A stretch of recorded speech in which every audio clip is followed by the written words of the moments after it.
Facing the overwhelming power before him, Smile instinctively avoided looking directly at the hooded figure's face, as though a dark abyss lurked beneath it. A creeping dread took hold of him, and the thought crossed his mind that this sorcerer might wield black magic. Lucian, now wearing the enchanted ring Ice Revenger, felt its steady, cold energy fortifying his willpower. At the same time, he could sense the ring's oppressive aura affecting the atmosphere in the room, heightening the tension. With Ice Revenger, Lucian was immune to all apprentice-level mind-affecting spells. The ring also bestowed upon him the Frightful Presence aura, typically a trait of seasoned knights, which instilled fear in those nearby.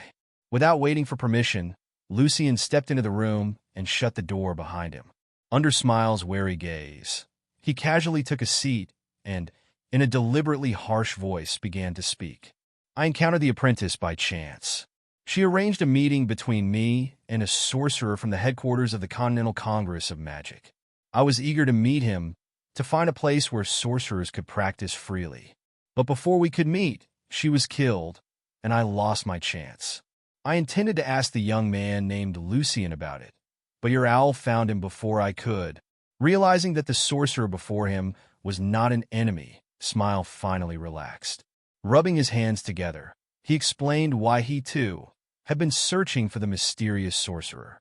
I met her several months ago and invited her to our secret apprentice gatherings. Later, she told us about a great sorcerer from the Congress. She described a land where sorcerers no longer needed to hide. We were so inspired. I understand, Lucian nodded. We are sorcerers, not vermin. We deserve better than this. Smile lifted his head, feeling an unexpected connection with this mysterious visitor. Sorcerers shared a common struggle, a common fear. Facing a mutual enemy, they often chose to stand together, helping one another evade the relentless pursuit of the church. Yes, sir.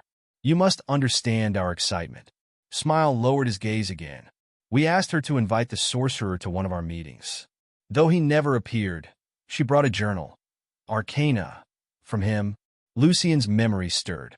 The journal had been mentioned in the apprentice's notebook. Arcana? He asked, feigning ignorance. Yes, sir. At first, some of us doubted the Congress even existed. But after reading the journal, all of us longed for such a place. It was an old issue, published 25 years ago, but the ideas inside, they were beyond anything we'd imagined. It was like discovering an entirely new world. Smile's eyes glowed with admiration. A moment later, his enthusiasm dimmed. But she was caught by the church before our next meeting. I knew the risk, but I couldn't abandon hope. I moved from Purple Lily to this tavern, searching for any trace of the Congress. I feared the church was still watching her home, so I waited nearly a month before sending Doro there tonight. Watching Smile's shifting expressions, hope, amazement, sorrow, Lucian could tell he was being truthful. But disappointment flickered through him. He had hoped Smile knew more about the Congress. Her death is a great loss, Lucian said solemnly. I fear the sorcerer she spoke of may have been captured along with her. A sorcerer from the headquarters would surely attract the church's attention. I suppose so, Smile nodded, his face grim. What a tragedy. Doro, the owl exclaimed. Smile, may I see the journals?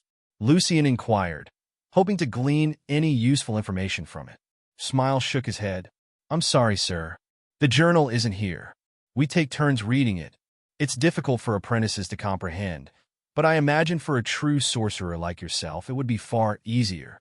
The aura of the ring had convinced Smile that Lucian was at least a first or second circle sorcerer. Lucian neither confirmed nor denied this assumption, allowing Smile's respect to work in his favor. If you'd like, sir, Smile hesitated, you could join us. The journal will pass to another apprentice at our next meeting. Lucian weighed the risks. He knew he couldn't work alone forever, and this apprentice network might prove valuable. What do you typically do at these gatherings? He asked. Alto is the last city of the ancient Sylvanus magic empire, Smile explained. Many sorcerers still teach apprentices in secret. We meet to exchange information, trade magic materials, and share knowledge. We support each other, Lucian nodded, but the church constantly watches. How did the group originally form? There are several apprentice groups in Alto, Smile replied. Most apprentices belong to at least one, while some join multiple. The founders of our group met by chance in Melzer Black Forest while searching for rare magic ingredients. Lucian remained silent, scrutinizing Smile. The man seemed earnest. I know you're cautious, sir, Smile continued. We all felt the same when we first joined. The meetings are highly secretive. Outside of the one who invites you, you won't recognize anyone else, as we all dress as you do now. If you joined us, sir, it would be an honor, and I believe you'd find what you need among us. Despite Lucian's harsh tone, Smile sensed that the man in the black robe was neither cruel nor malevolent. He seemed measured, rational. Having a real sorcerer as part of their group would be an invaluable boon. Lucian made his decision. He couldn't remain isolated forever, and access to rare reagents and potions was too tempting to ignore. Very well. My laboratory was recently destroyed. If your group can provide me with a full set of lab equipment, I will join. That won't be a problem, sir, Smile assured him with a grin. Good. Then where and when is the next meeting? This Saturday evening, Smile said. It was meant to be in the sewers, but we haven't settled on a location. Please tell me how we can reach you once we decide. Don't use the sewers, Lucian warned, his tone serious. The church has increased surveillance there. Don't ask me why. Just relay the message to your group. Smile paled. The thought of what might have happened if he hadn't met Lucian tonight sent a chill down his spine. We'll establish a coded system, Lucian continued. Once you finalize the time and place, leave a mark on the 8th house opposite the ruins of the apprentice's home. It's safer that way. That house sat near Aunt Elise's home, making it easy for Lucian to check. After agreeing on the code, Lucian rose to leave. Smile hesitated before calling out. Sir, may I have your pseudonym? We don't use real names at our meetings. Lucian paused, then answered, Call me Professor. Dusting off his black robe, he strode toward the door. Before leaving, he turned back. One more thing. I'm working on an experiment that requires corpse mushroom and revenant dust. If your group can procure some, I would greatly appreciate it. He stepped out into the night. Good evening, Owl. Smile watched as the mysterious sorcerer disappeared into the darkness, as if he had never been there at all. As Lucian descended the stairs, he silently dispelled the spirit mark he had placed on Doro. He did not want Smile discovering his unique tracking method. Moving cautiously, Lucian approached the back door. With a few simple spells, he slipped out of the copper coronet unnoticed. Taking a roundabout route, he ensured he wasn't being followed before heading home. Lying in bed, Lucian felt reassured. He now knew he wasn't alone. Other apprentices were out there, working in secret, just as he was. He couldn't help but wonder how many sorcerers and apprentices were hiding in Alto, evading the church's relentless hunt. The next few days were uneventful yet peaceful. Lucian maintained a strict routine: morning workouts, work at the association, and study sessions. Some days he read music books, other days he delved into religious texts or travel accounts. Often, he immersed himself in his spirit library, analyzing magical structures. Pierre remained as eccentric as ever, but he was quiet when engrossed in his music books, making him easy to ignore. Fortunately, Wolf had been away for some time, sparing Lucian from unnecessary trouble. With no one else at the association willing to give him a hard time, life felt almost perfect. The only regret was that he hadn't yet met Miss Sylvia, the famed violinist.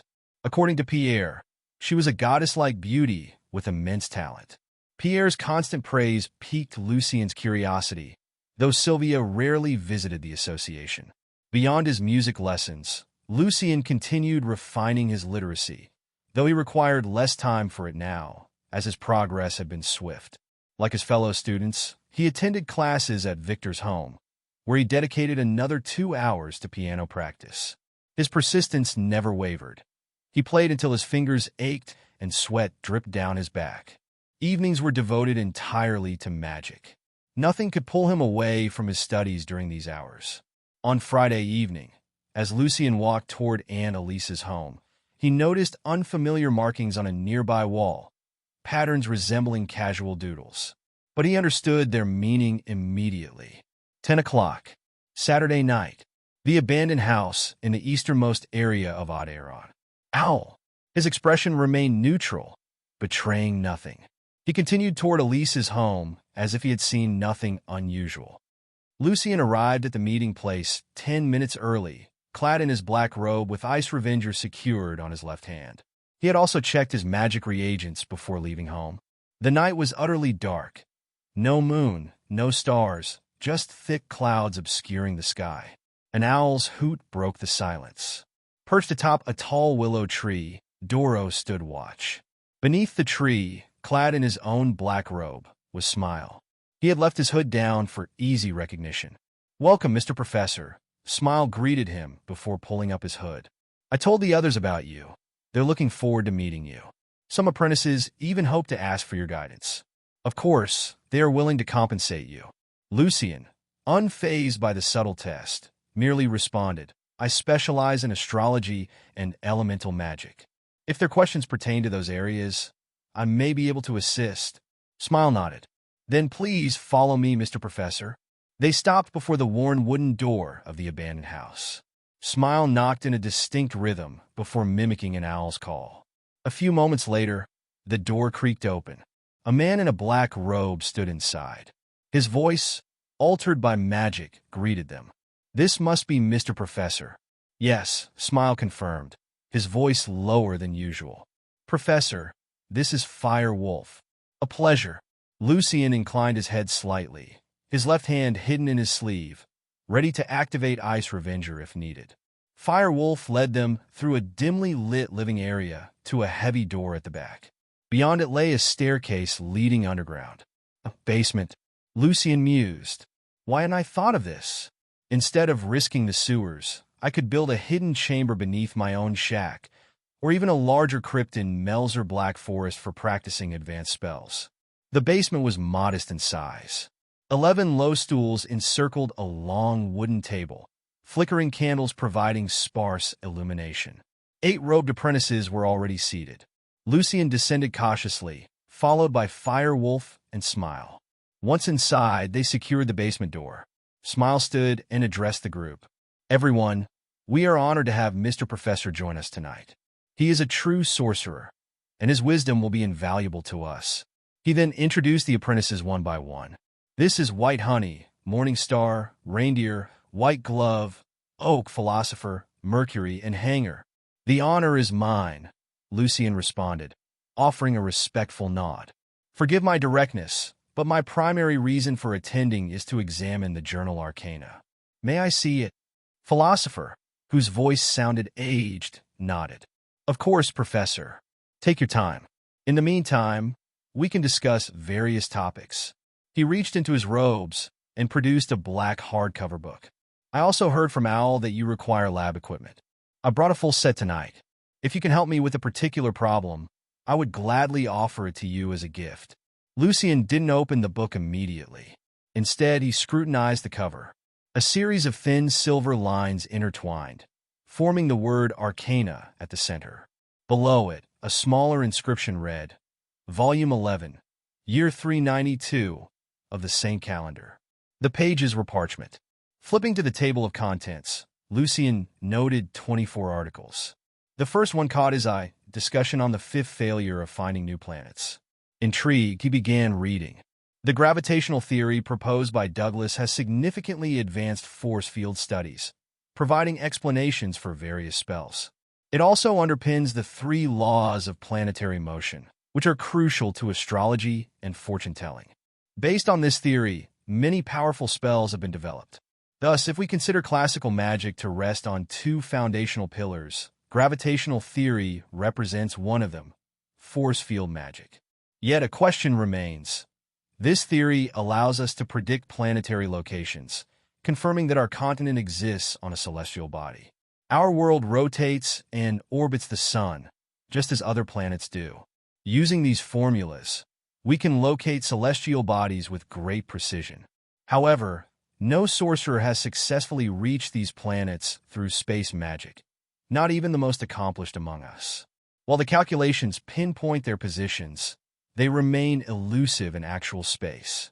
When attempting to teleport, one can sense the gravitational pull of the target planet, yet physical arrival proves impossible. The planets exist, and yet they do not. Lucian paused, digesting the implications. He had already been surprised that celestial bodies influence destinies in this world. Now, he was faced with another mystery, one that defied both magic and reason. Hey, welcome to Firescale Audiobooks. If you enjoy our audiobooks, please consider subscribing to the channel. Also, feel free to share your review in the comments section below. After he roughly went through some of the formulas in the article, Lucian found that the formulas in this world were basically consistent with what he had learned before at school. If there was no calculation mistake, the sorcerer should be able to locate and find the planet. However, including the author, no one ever managed to arrive on the target planet. So weird, Lucian thought to himself, feeling confused. Then he saw the author's introduction. n/o/vel/b//and.c//om. Oliver Constantine, Grand Arcanist, Legendary Archmage. Level 3 in the profession of the Hand of Annihilation. It looks like the title of Grand Arcanist is even superior than Legendary Archmage, and the two titles are not overlapping. They should belong to different evaluation or ranking systems. The latter is decided by how powerful the sorcerer or sorceress is, while the former depends on one's contribution to the study of Arcana, Lucian was guessing. Then when he looked at the other authors' titles in the journal, his thought was proved right. All of them had two different titles. For example, Level 8 Arcanist, 9th Circle Astrology Mage, Level 6 Arcanist, 8th Circle Element Mage. Lucian also noticed that in most cases, the authors' levels in Arcana were lower than their magic power ranks. Therefore, it seemed the achievement in academic study was even harder. Some of the rest of the articles were: study of string vibration in some of the magics, brief introduction of differential method and infinite series, thoughts about 7-bridge problem, the mutual transformation between electricity and magnetism in magic, a new element detected by a new method, a forever debate, whether spiritual power exists in the form of wave or particle, a study of spirit storm. While Lucian was reading the book, other apprentices were observing him in secret. Half an hour later, Lucian already had a general idea of the journal. The study of Arcana in this world could be understood as science on Earth. The development of mathematics and physics here was close to the one at the middle of the 18th century on Earth. Calculus had been basically built up, while there was a very rapid growth in the development of geometry. Also, the development in mechanics and electromagnetism had been pushed further in this world. At the same time, some spells here were beyond the comprehension of Earth science, for example, space jump. As for element magic, it was close to the development level of chemistry in the early 19th century on Earth. Researchers, or say, arcanists, had determined what particles made the elements and had realized that earth, fire, wind, and water were actually not elements. Besides, they had started measuring atomic weight as well. But the journal was published 20 years ago. Lucian speculated that the current development level of Arcana should be even more advanced. After he closed the journal, Lucian found that all the apprentices present were looking at him. He smiled and asked, "It's a very interesting book. Can I keep it for about 2 weeks? As long as you can answer my questions, Mr. Professor." The voice of Philosopher sounded very old. "Of course, Philosopher. You may ask now." Knowing that the elder apprentice was trying to test him, Lucian was pretty confident. He believed that his knowledge should be enough to answer some apprentice questions. Philosopher took out a stack of papers filled with words and numbers. "Professor, since you specialize in element and astrology, I have some questions for you related to the first article in the journal. When I first met these formulas which can predict the orbiting of stars, I was so fascinated, but I couldn't understand how they were derived and why they actually work. Can you explain it for us, sir?" It seemed like a shared question for all the apprentice present. All of them turned around and were waiting for Lucian's explanation. Within Lucian's expectation, what Philosopher asked was related to celestial mechanics. He answered calmly, "Your question is too big to be fully explained at a time, because it involves too many different aspects. Tonight I can explain to you the basic principles of the formula and how to use them. Are you okay with it?" Sure, Mr. Professor. Philosopher answered politely. This symbol represents gravitational constant. Some of you may wonder, what is gravity? Well, gravity is the force that makes you fall back to the ground when you jump up without using any magic, the force that makes apples drop. These phenomena never follow the will of God, and they should not be taken for granted. Lucien was trying to make his explanation simple, and when the other apprentices interrupted him to ask why, he just answered in this way. In order to explain this question, many more concepts and principles will be involved, and they cannot be comprehended when you are apprentices. After you become real sorcerers and sorceresses, these questions will be easier to be studied. That was actually because Lucien himself did not fully understand the underlying principles of the formula as well. Philosopher sighed with emotion. One can never learn enough in the world of magic. Before I thought I had made some progress in this field, but now I just realized I'm way far from that. The rest of the apprentices also nodded toward these formulas, although the mysterious professor did not explain why. He indeed clarified how, from which they were provided with new ideas about how to analyze and construct many new magic structures. After Lucien finished his lecture, Philosopher fell silent. After a few seconds, he grabbed his quill and started writing numbers on a piece of paper excitedly. Other apprentices were also lost in thought. Mr. Professor, I want to apologize for suspecting you were a liar. White Honey was a female who did not speak very much before. You're the most elegant and erudite sorcerer I've ever seen. Although she was trying to make herself sound like an elder woman, she was too excited to hide her original charming voice. From her comment, Lucien, Smile, and Oak immediately drew an important conclusion. White Honey was a member of more than one apprentice group. Lucien answered in his pretended harsh voice, I accept your apology. But actually, I don't really care what other people think of me. My knowledge and power is always mine. Later, when White Honey, Smile, and Oak were exchanging magic materials, Lucien also bought some of them. Laying the right hand on his forehead, Philosopher made a deep bow towards Lucien.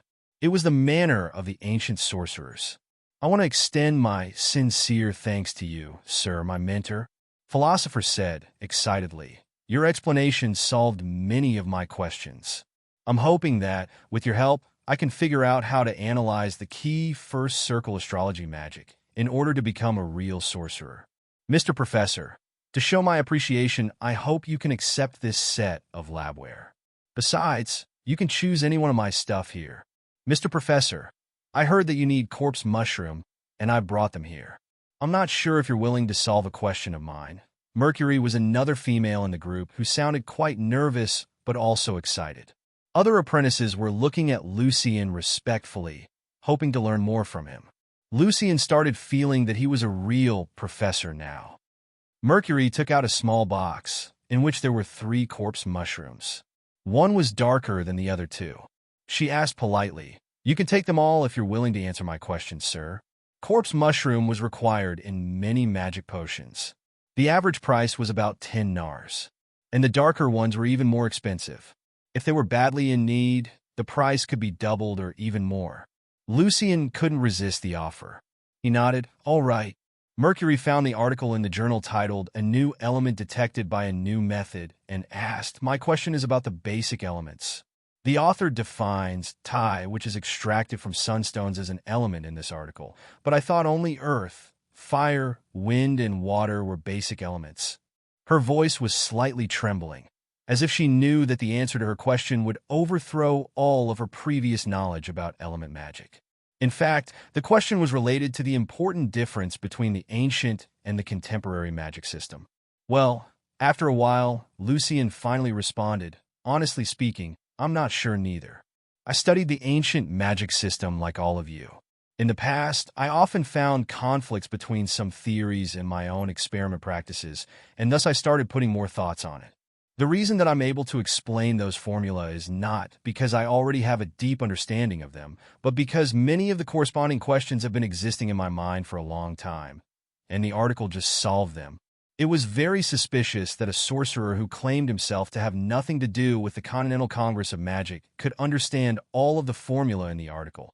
But Lucien was too excited to realize the fact when he first read the journal. Now he had to restrain himself a bit. That's why I was only explaining the application of the formulas. As for the principles lying behind them, they're also strange to me," Lucian continued. He did not want to take even a slight risk of being suspected. This article showed the process and the result of an experiment with only a few formulas. I can only share some of my thoughts roughly toward the theories mentioned in it, but I can be wrong. "No problem, sir," Mercury answered firmly and turned to the other apprentices. "And I want to invite all of you here to join our discussion. This kind of instruction could be very expensive. Without the questioner's permission, others were usually not allowed to listen to it. Important information sometimes would be protected by a special magic called secret communication in order to avoid eavesdropping. n/o/vel/b//in.c//om. I heard that there has been a long-time discussion between sorcerers and sorceresses on whether the belief of 4 basic elements of the world is just a myth." Lucian started analyzing. "Many believe that the real elements should be more abstract and should be more than just 4 kinds." The other apprentices nodded thoughtfully. Many of them had the same doubt as well when they were conducting magic experiments. "I'm not sure what are the real elements instead. But from this article, it seems like they have redefined element and found many new ones through different experiments." The experiment in this article was an example. The author showed his way to find the new element. By using the 9th circle magic firestorm to bombard sunstone in an enclosed magic circle, the author obtained a beautiful and pure crystal called Tai, which was both more flexible and lighter than mithril. Lucian speculated that there was no periodic table of the elements in this world yet. But in this magic world, elements here were probably totally unpredictable. In order to show the conflict between the ancient element theory and real-life practice, Lucian took a few apprentice element magics, for example. After hearing his idea, the rest of the apprentices present were very excited. "Mr. Professor, I believe you're right. Being explained in this way, many of my experiment questions can be easily solved." Mercury was very grateful. "Thank you so much, Mr. Professor." Hanger, who was standing in the corner all the time, also could hardly conceal his excitement. "Mr. Professor, what about spirit? Is it also composed of certain elements? I don't have the materials you need, but you can choose anything you want in my bag." The other apprentices now held no suspicion of Lucian's identity. They all firmly believed that Lucian was the most knowledgeable sorcerer they had ever met, and were all eagerly hoping that the great sorcerer could share more of his ideas with them. Disappointingly, Lucian shook his head. "Sorry, I haven't dipped into necromancy, so I cannot answer your question." After putting the 3 corpse mushrooms into his pocket and taking Philosopher's suitcase, Lucian asked, "Do you have extra corpse mushroom or revenant dust? I want to buy more." "Well, you can ask more questions." The brain tissue of the aquatic zombie was enough for about 7 to 8 experiments, and each of them would consume 1 corpse mushroom. Lucian hoped that he could collect the materials as much as possible. Since the church has been keeping an eye on us for a long time, and it's too risky to cultivate the mushroom by ourselves, corpse mushroom is very rare these days. Except Mercury, I don't think other apprentices here would be able to offer you more, Mr. Professor." Philosopher answered respectfully. He seemed like the leader of the group.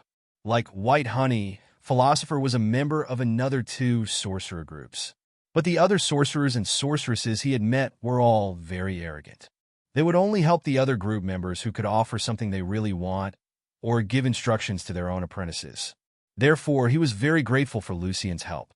Compared with corpse mushroom, revenant dust is even harder to find. White Honey added, "The formation of revenant requires strong grievance and resentment gathering in a certain way. Although using the blood of some evil creatures can summon revenants, the blood is even more precious than the dust itself. After all, this is Alto." Lucian was kind of disappointed, but he quickly moved on. Later, he answered more questions raised by the other group members and got more materials and magic reagents in return. Lucian's knowledge earned great respect for him among the apprentices. Besides respect, Lucian also earned a whole set of magic labware, 3 corpse mushroom, many other magic materials and reagents. Just like the saying goes, knowledge is money. When Lucien had found most of the materials that he needed, it was time for him to call it a day. "I gotta go now," said Lucien in his pretended harsh voice. "We can continue over the next meeting." He also had to go back and review his physics and chemistry knowledge in order to explain more questions in better ways for the group members. To show their thankfulness, all of the apprentices stood up, laying their right hands on their foreheads, and bowed low to Lucien. "Mr. Professor, can we have the honor to keep you staying a bit longer? Each of us is going to share our recent thoughts by presenting them to the others later." "It would be our great pleasure to have you here," Philosopher hopefully asked. The discussion part was open to anyone. All of the apprentices present were hoping Lucien would possibly make comments on their ideas. Even some random words from such a knowledgeable sorcerer could benefit them a great deal. For Lucien, the invitation was an extra surprise tonight. Although Lucien could understand many advanced formula based on his previous knowledge, he, on the contrary, was having a hard time analyzing some of the apprentice spells. Concealing his excitement, Lucien was trying to make himself sound as calm as possible. "All right. Thank you, Professor." White Honey first showed her appreciation. It was a productive discussion, from which Lucien also gained a lot from the other group members. Many of his questions related to apprentice magics were solved, and his knowledge gap was filled. At the same time, the other apprentices were also encouraged to see that Mr. Professor was actually paying attention to their discussion. In the early morning, after exchanging some more information, the meeting was drawing to a close. Lucien was stopped by Philosopher when he was about to leave. "Mr. Professor," asked Philosopher hopefully, "do you mind leaving your contact information to me? So if we can find any revenant dust, we can contact you immediately." However, Lucien shook his head. "Sorry, I'd rather not. Owl knows how to contact me." Cautious as Lucien was, he would never trust anyone easily. "Well," Philosopher nodded disappointingly, "will you attend our next meeting 2 weeks from now?" The other apprentices present were also waiting for Lucien's answer eagerly. "I don't know yet." Lucien's attitude was ambiguous, since he did not want his attendance to be regular. "I might be in Melzer Black Forest at that time, preparing some experiments. Anyway, I'll let Owl know in advance." But Lucien's vague answer was good enough for the members. At least this great sorcerer didn't refuse them directly. After Smile made sure that it was safe outside, Lucien and other apprentices left the basement in succession. Having the suitcase in his hand and some new magic materials in his pockets, Lucien walked home with no companion. On his way home, Lucien spread his spiritual power, which covered a certain range to detect if there was anyone following him. And all he found was a raven. He didn't feel even slightly relieved until he was finally back in his shack. 1 week later, using the magic which could turn stone into soil and mud, Lucien successfully dug a pit very close to his place. The 3 meters long, 2.5 meters wide pit connected to his shack with a small stone stairway was Lucien's new and also his first magic lab. Standing on a small stool, Lucien was carving lines on the wall with a silver dagger which came from the labware set. He was creating a magic circle in order to block energy waves caused by spell casting or magic experiments. In addition to that, Lucien cast some more magic circles to protect the lab. Using echo elimination, no one would notice that there was a basement under there by simply stamping on the floor. Other magic circles were used for placing magic traps, which could be triggered when necessary. After the carving work was done, Lucien pulled out a small bag of black powder. The powder was made from black curving vine, and it could quickly stick to almost everything.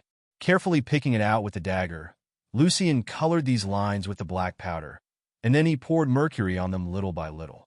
Amazingly, the mercury did not drip at all. Instead, it was instantly absorbed by the power. Now the outline of the magic circle was very distinct. Pressing his palm in the center of the pattern, Lucien spread out his spiritual power and activated the magic circle. The silver lines were lit bit by bit. After a burst of silver light, the magic circle completely disappeared in the wall, as if nothing ever existed there at all. Lucien stepped down from the stool, feeling exhausted. Building a magic circle could be very tiring. The more troublesome part was that, 10 days later, it had to be replaced with a new one when the power of the circle was gone. For real sorcerers or sorceresses, They could maintain their magic circle using their own spiritual power, or building much more complicated ones which could recover the power automatically by themselves. Some parts of magic creatures, like their fur, horn, or blood, could also do the job. Then it was the last step, casting the spell in an opposite way. Lucian built a long stone table from the soil. Placing all the glasswares and small stoves on the table, Lucian was more than happy and satisfied. The lab was ready. From now on, Lucian finally had his own place to practice spells and conduct experiments. Obviously, this basement, although not very spacious, was much better than the cold, stinky sewers. Standing on the stairs, Lucian nodded with great satisfaction. Then Lucian went back to his place upstairs and locked the entrance with magic after making sure the magic trap circle was also in position. It was already in the early morning. As soon as Lucian's head hit the pillow, he fell asleep. He had to go to work in the library a few hours later. n/o/vel/b/jan.c//om. Like I said, Pierre stared at Lucian with concern. You gotta control yourself a bit. I just didn't sleep well last night. Lucian shook his head slowly. By the way, what musical instrument are you learning, Lucian? Pierre suddenly switched the topic. Piano, Lucian answered. Mr. Victor has improved his harpsichord and renamed it piano. Soon he will register the new musical instrument in the association. While Lucian had made some progress in learning magic, he never slacked off in studying music. After all, he needed a decent job to make a living and, more importantly, to disguise his identity. Being a musician would be ideal enough. After all, no one would easily suspect an elegant and young musician to be an evil and notorious sorcerer. Harpsichord, piano, Pierre repeated thoughtfully. Suddenly, he became excited and dashed into the bookshelves. A moment later, Pierre came back with a book in his hand. You're going to need the book. I gain a lot from it. By the way, did I ever tell you that in 4 months, I'll take the qualification test of the association? If I can pass it, I'll finally be a qualified musician. Like other associations, the Musicians Association also practiced monopoly. The evaluation of musician was completely controlled by it. No, you never mentioned it. Lucian took over the book titled The Art of Harpsichord Performance. But I believe you can do it, Pierre, said Lucian sincerely. In the next hour, Pierre did not give Lucian any time to study the book. Since he knew that Lucian was also a music student, Pierre tried to seize every chance to share his thought on music with his buddy. However, today was definitely not a good time for discussion since Lucian was too sleepy to follow Pierre. His eyelids were so heavy that he could barely keep his eyes open. Lucian did try to stop Pierre many times, but Pierre never let him have a chance to cut in. Fortunately, at this time, a lady wearing a long white dress and a black pillbox hat walked into the library. She was a very elegant lady. Her waist was slender and her legs rangy, as if she just walked out of a fine picture. Lucian also noticed her long white stockings, which made the lady's legs look even sexier. However, that was not Lucian's focus. Instead, he was thinking about where that rayon-like material came from. Probably it was a byproduct of alchemy? Good morning, Miss Sylvia. Suddenly switching his attitude, Pierre greeted the lady politely and slightly nudged Lucian. Anything I can do for you today? Lucian then realized she was the Sylvia that Pierre was talking about all the time. Her long black hair was like silk, shiny and soft. Under her small, lovely nose, there were cherry-like lips. For sure, she was very beautiful and graceful. Morning, Pierre. I need to borrow several books. They are, said Sylvia with a sweet smile on her face. She had got used to people's special attention, so Lucian's long stare didn't bother her. Pierre's face instantly flushed with excitement, since he never expected that Sylvia would remember his name. He nodded several times and dashed into the shelves again to get the books for his goddess. Lucian stayed behind the counter. A sweet and familiar fragrance slipped into his nose. Not until a few seconds later did Lucian realize that the smell was very similar to that of the black veil he found in the dump site, the expensive cloth called Black Nightingale. But Lucian couldn't make sure, and there was also no need for him to figure out whether Miss Sylvia was the veil's owner or not. After all, the smell was still slightly different. Out of nervousness and excitement, the more Pierre wanted to impress Miss Sylvia, the more clumsy he was. After a few minutes, he started feeling embarrassed. "You need my help there?" Lucien turned around and asked. Then Lucien walked directly toward a bookshelf and pulled out one of the books Miss Sylvia was looking for in front of Pierre's face. Of course, it was not because of Lucien's good memory, but his amazing spirit library, which could even store the arrangement of the whole library. "Lucien," Pierre's mouth dropped open. "When did you become so familiar with the place?" With a pile of books in his arms, Lucien came to Sylvia and asked politely, "Ma'am, do you want me to take these books to the reading room?" Of course, Lucien couldn't claim that he had no man's thoughts when he was looking at such a beautiful woman like Sylvia. But Lucien knew that a romantic relationship was too luxury and impractical to be put in his future plans for now. Therefore, Lucien's indifferent attitude contrasted sharply with Pierre's nervousness. NOVLB //JNN. "Just leave them on the table, please. Someone else will get them later." Sylvia's voice was husky and sexy. "What's your name? I never saw you before." "My name's Lucien Evans. I'm new here," answered Lucien slowly. Then he added, "I'm Mr. Victor's student." "I see." Sylvia smiled sweetly. "No wonder. I heard that Mr. Victor had successfully improved harpsichord and named it piano. Please tell him that I'm really looking forward to his concert, Lucien." The quick change of Lucien's attitude was a bit strange for Sylvia. When she just walked in the library, Lucien was staring at her legs like a pervert, while now it seemed that Lucien was not interested in women at all. After Lucien finished registering the borrowed books, Sylvia thanked them and left the library. Lucien noticed that there was a lady wearing a black pillbox hat waiting for Miss Sylvia. Standing there straightly like a spear, the slim lady was taller than Lucien by about half a head.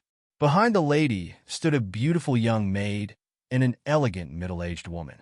Noticing that someone was looking at them, the poker-faced middle-aged woman instantly threw Lucien a cold eye.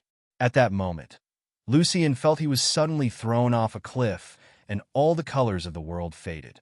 As if the woman had a rough ocean in her eyes, Lucien couldn't stop trembling in front of the huge waves of the ocean. Lucien lost his ability of thinking. He didn't fully recover until he could only see the woman's back.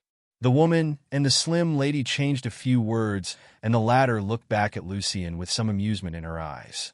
But Lucien could also feel the great pressure in it and her authoritative aura. Who are they? Lucien was astonished.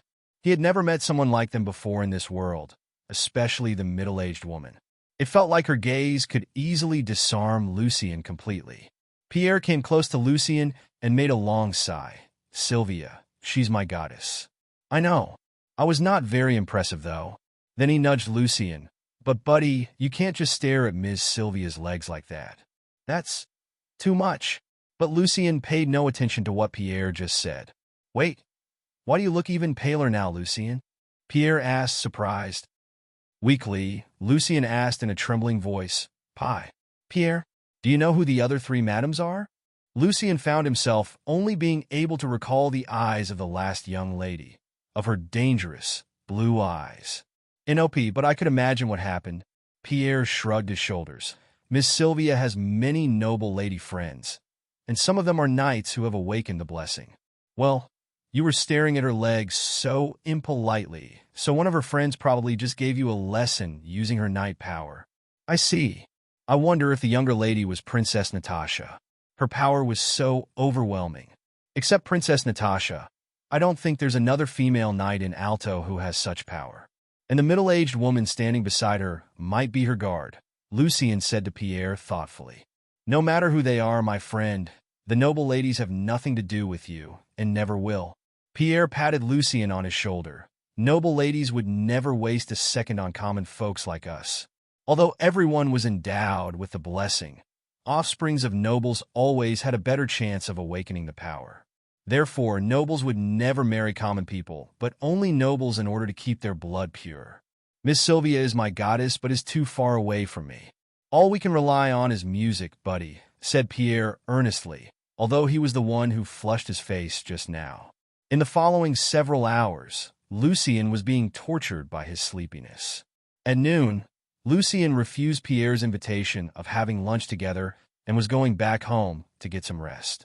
When Lucien was walking downstairs, he saw Elena was talking joyfully with a tall and young man who had shining blonde hair and a very well-featured, pretty face. From his fancy clothes, Lucien could tell the man was a noble. Soon the man bid farewell to Elena and walked upstairs, passing by Lucien.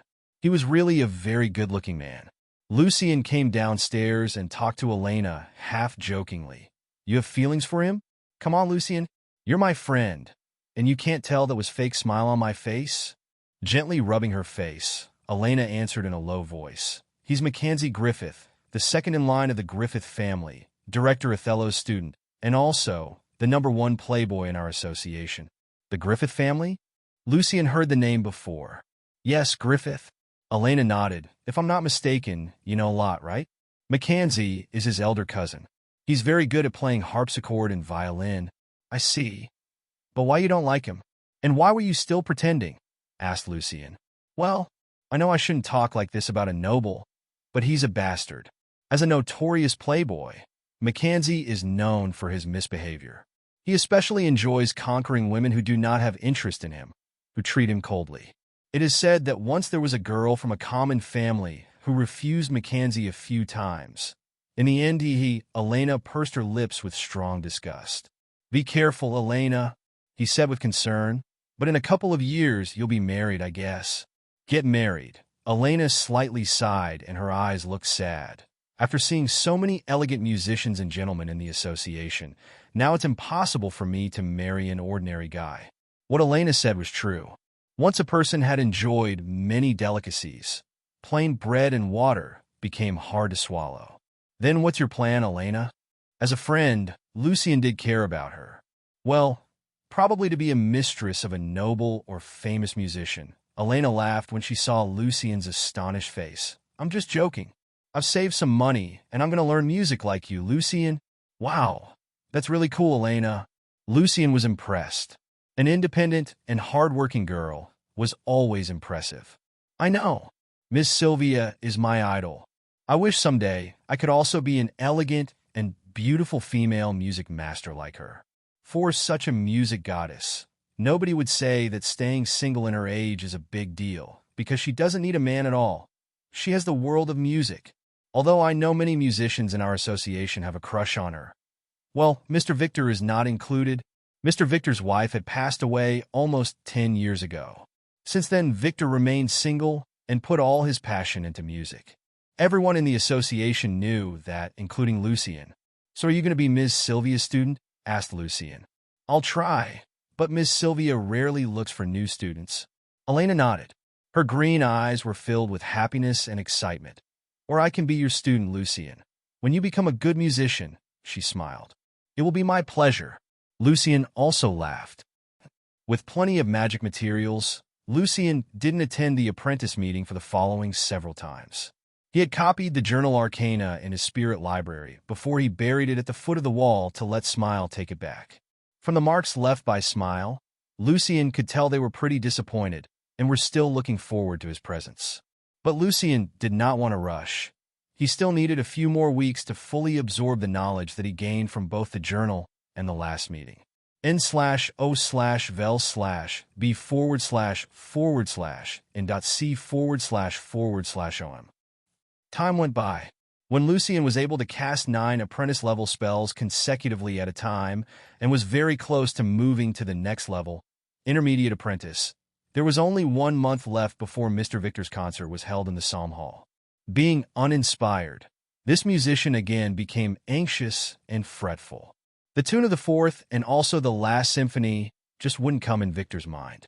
Soon he got too stressed to teach so many students, so he had no choice but to suspend the class for those non-music students for a whole month. But his unusual testiness was still very obvious in the music students' eyes. Bang! Something that sounded like an ink bottle fell on the floor, and all of the students downstairs raised their heads. It was not the first time that day. "Well, we got to do something. Breaking stuff definitely can't help with getting inspiration." Lot shrugged his shoulders. Since the success and reputation of a teacher was also directly related to the students, Lot and Felicia were also quite worried. Do something? Felicia rolled her eyes. Do what? Frowning his eyebrows, Lot answered thoughtfully. A symphony is a quite long piece of music and usually consists of 4 parts. For a concert, symphonies are enough. I don't understand why Mr. Victor insists on creating new symphonies. After all, he got so many good ones he wrote before to choose from. Mr. Victor did pick out the best one, and it will be one of the 4 symphonies. Standing beside, Athie joined their conversation, but it is also the only ready-made one from the 4 symphonies. Mr. Victor felt all the others are nowhere close to the best one. In order to present an excellent concert, Mr. Victor has to make sure all the pieces of music are equally impressive. NOVLB //JNN. Rubbing his eyes, Herodotus sighed. Mr. Victor always wanted to be perfect. His previous works were actually very popular among many musicians and nobles, or he would never be qualified to give a concert in the Psalm Hall. If we try, probably we can persuade him. He looked at Lot and Felicia, while Lucien, a poor student who could only play the simplest music for now, was subconsciously ignored by him. What do you think, Mr. Athie? Asked Felicia. She knew that, among all the people in the sitting room, Athie was the one who knew Mr. Victor the best. After all, Athie had been taking care of Victor for almost 30 years. Unfortunately, I don't think so. Slowly, Athie shook his head. The concert is of great significance for Victor. He wants to fulfill the wish of his late wife, which is to have a perfect performance in the Psalm Hall. Thus, he won't make any compromise. Probably, we can look for some potions that are helpful for him to relax. As an apprentice, Lucien's first idea was seeking the help of potions and drugs. No, we can't. Those drugs will slow down one's mind and cause the inhibition of inspiration. Athie denied Lucien's proposal seriously. But we can't just let Mr. Victor torture himself like this, said Lucien with concern. Then what can you do, Lucien? Come up with a new masterpiece for Mr. Victor, said Herodotus with clear sarcasm. He never liked Lucien. If you cannot, please shut up. Lucien didn't feel really offended. Instead, what Herodotus just said gave him some new thoughts. Mr. Victor needed his help, Lucien knew. When they were talking, Victor opened the door and walked downstairs, looking very tired. The students stopped their conversation instantly and looked at him. Victor's hair was messy and his eyes red. I'm going to the association to practice the first 3 symphonies. All of you come with me to see how the different parts of the orchestra cooperates. Although all of them were a bit relieved to see that Victor's mood had returned to normal, they knew the trouble still remained unsolved. On the 5th floor of the association, the orchestra was playing a magnificent symphony. The 4 parts of the symphony were integrated perfectly and together provided the audiences with a grand acoustic feast. As soon as the orchestra finished playing the last part, a cold applause came from behind. All the students looked backwards. It was Wolf. Good, very good. It looks like you're ready for the concert, Victor. Holding his chin high, Wolf still looked the same, arrogant and mean. Victor enjoyed a period of peaceful time when Wolf was out of town, and now apparently the happy time was over. Victor's face instantly darkened since he knew Wolf must have heard something. Before Victor said anything, Wolf asked with a fake smile on his face, I remember you asked for my advice before I left. Now I'm back, so let me see your work. You just heard it. Victor just wanted to cut the conversation short as much as he could. No, I mean all the 4 symphonies. Wolf lifted his eyebrows. Wolf, you... Victor was very pissed off. Before his rage took over, 2 men walked into the hall. One of them was a white-haired old man, wearing a decent black suit and with a black cane in his hand. The other was the good-looking blonde that Lucien met a few weeks ago, Mackenzie, who was Lot's elder cousin. Director. Putting their argument aside temporarily, both Victor and Wolf slightly bowed to the old man. Victor's students also bowed following their teacher. It was Lucien's first time meeting Baron Othello, director of the association, who was also Mackenzie's mentor. In the law among nobles, which was constructed over a long time, those noble offsprings who managed to awaken their blessing in their blood and thus became royal knights were more qualified to inherit their titles. But it was not to say that the rest of them who failed to awaken the blood power could not be the next head of their houses. As a gifted musician, Othello was also the only son of his house. Thus he rightly inherited the title of his family and became the Baron. Victor, I heard that you're having a hard time with the Fourth Symphony? Othello walked to Victor and asked him seriously. Victor nodded his head, his eyes lowered. Yes, sir. Othello slightly raised the cane in his hand along with his voice. You must know how important this concert is. You're representing our association to play in front of Grand Duke and the Princess, and you gotta make sure nothing will go wrong. Do you understand? I do, sir. I will make sure every piece of work will be really impressive, answered Victor in a low voice. At least I'm trying my best. Wolf gave Victor a loud snort on the side. No, I'm not asking for everything to be that impressive, Victor, nodded Othello. I'm asking for a safe and smooth performance. I understand your pressure, but you cannot keep delaying like this. You have to hand in all of your music as soon as possible to give the orchestra enough time to practice. Then Othello paused a bit. Well, let me give you a deadline. By the last week before the concert, I want to see all of your work laying on my office desk. Any problem, Victor? Victor shook his head with great effort. No, sir. He knew that if he still could not come up with the last symphony, someone else in the association would replace him very soon. I hope you understand why I'm pushing you. Othello looked less serious now. I believe you can do it, Victor. The director nodded to show his encouragement and then walked out of the hall. At this time, Mackenzie approached Lot with a smile on face. My dear little cousin, I hope you won't have any trouble with the musician qualification test like your teacher is having here.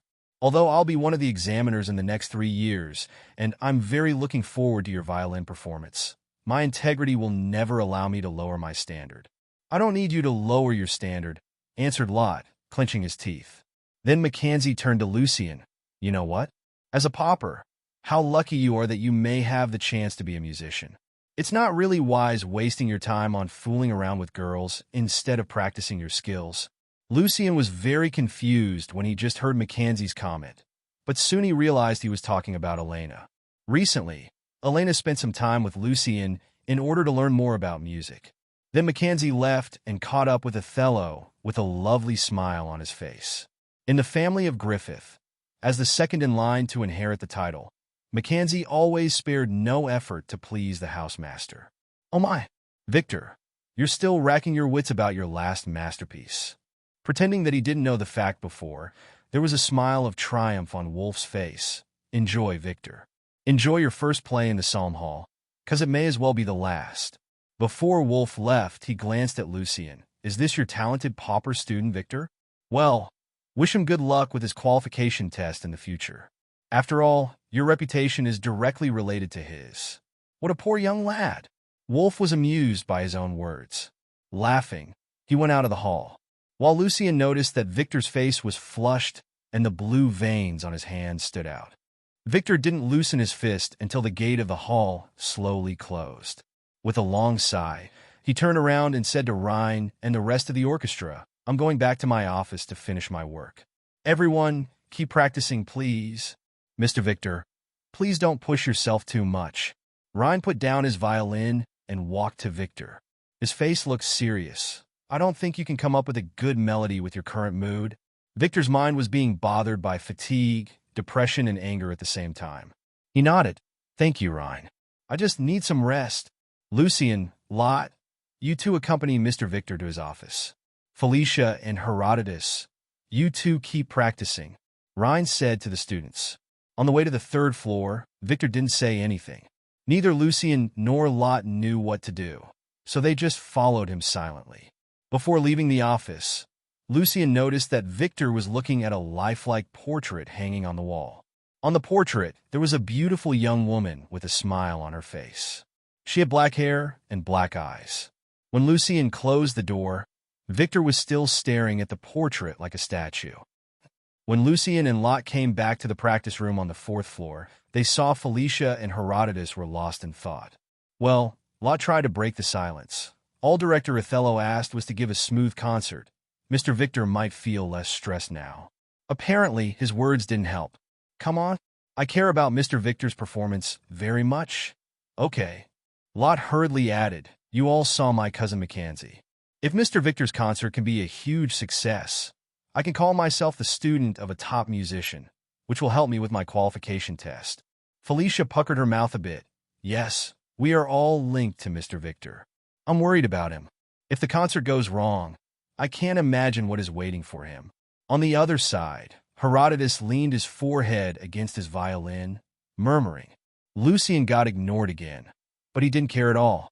He was also busy with thinking. In order to repay Victor's kindness, Lucian was looking for a musical masterpiece from his world as a plan B. Before that, he had gone through all the songs in his spirit library to make sure there was nothing similar to what he was going to choose. The work was actually easier than Lucian thought, since all the songs were stored in Lucian's spirit library and he could easily search them in his storage. Then Lucian had to find a proper way to give the music to Mr. Victor. Fortunately, Lucian had finished the difficult part, translation. When Lucian was practicing reading music here, he marked many masterpieces from his world with the notes he had learned here. During this period of time, Lucian had a better understanding toward the music trend in this world. Being affected by the church, music in alto featured traditional structure and religious style. Lucian wanted to choose one that fitted the trend. Therefore, Bach came first to his mind since his music also had some religious taste. However, after comparing Bach's work with many musical masterpieces in this world, Lucian found they were somehow too similar to each other. He was glad that he was cautious enough. Then Lucian turned to Beethoven. Fortunately, none of Beethoven's work overlapped the music from this world. Lucian didn't want to waste much time on selecting, and thus he soon decided to use one of Beethoven's most well-known masterpieces, Symphony No. 5. Lucian still remembered when he first heard it. He was shocked by the great momentum of the symphony. The most difficult part that Lucian had to think about was how to give it to Victor. Lucian couldn't just directly hand Victor a piece of paper with such an excellent music masterpiece on it, telling Victor that he found it in a book in the library. On the other hand, it would be even more suspicious if he claimed that he came up with a melody by himself, since a beginner like him writing a piece of symphony like this would obviously make no sense. Lucian wished he knew how to do hypnosis, but his current spiritual power was not enough to infuse a whole piece of symphony into Victor's mind. Finally, he decided to rewrite Symphony No. 5, but instead of revitalizing it, Lucian was going to degrade it. Lucian needed to destroy the whole structure of the masterpiece, but leave some fragments for Victor. Lucian was hoping that his teacher could get inspired from these fragments. After writing a small piece of melody down on the paper, Lucian sat down in front of the piano and heavily pressed the keyboard with his hands. Dang, dang, dang, dang. It was so loud that Herodotus almost fell off his chair.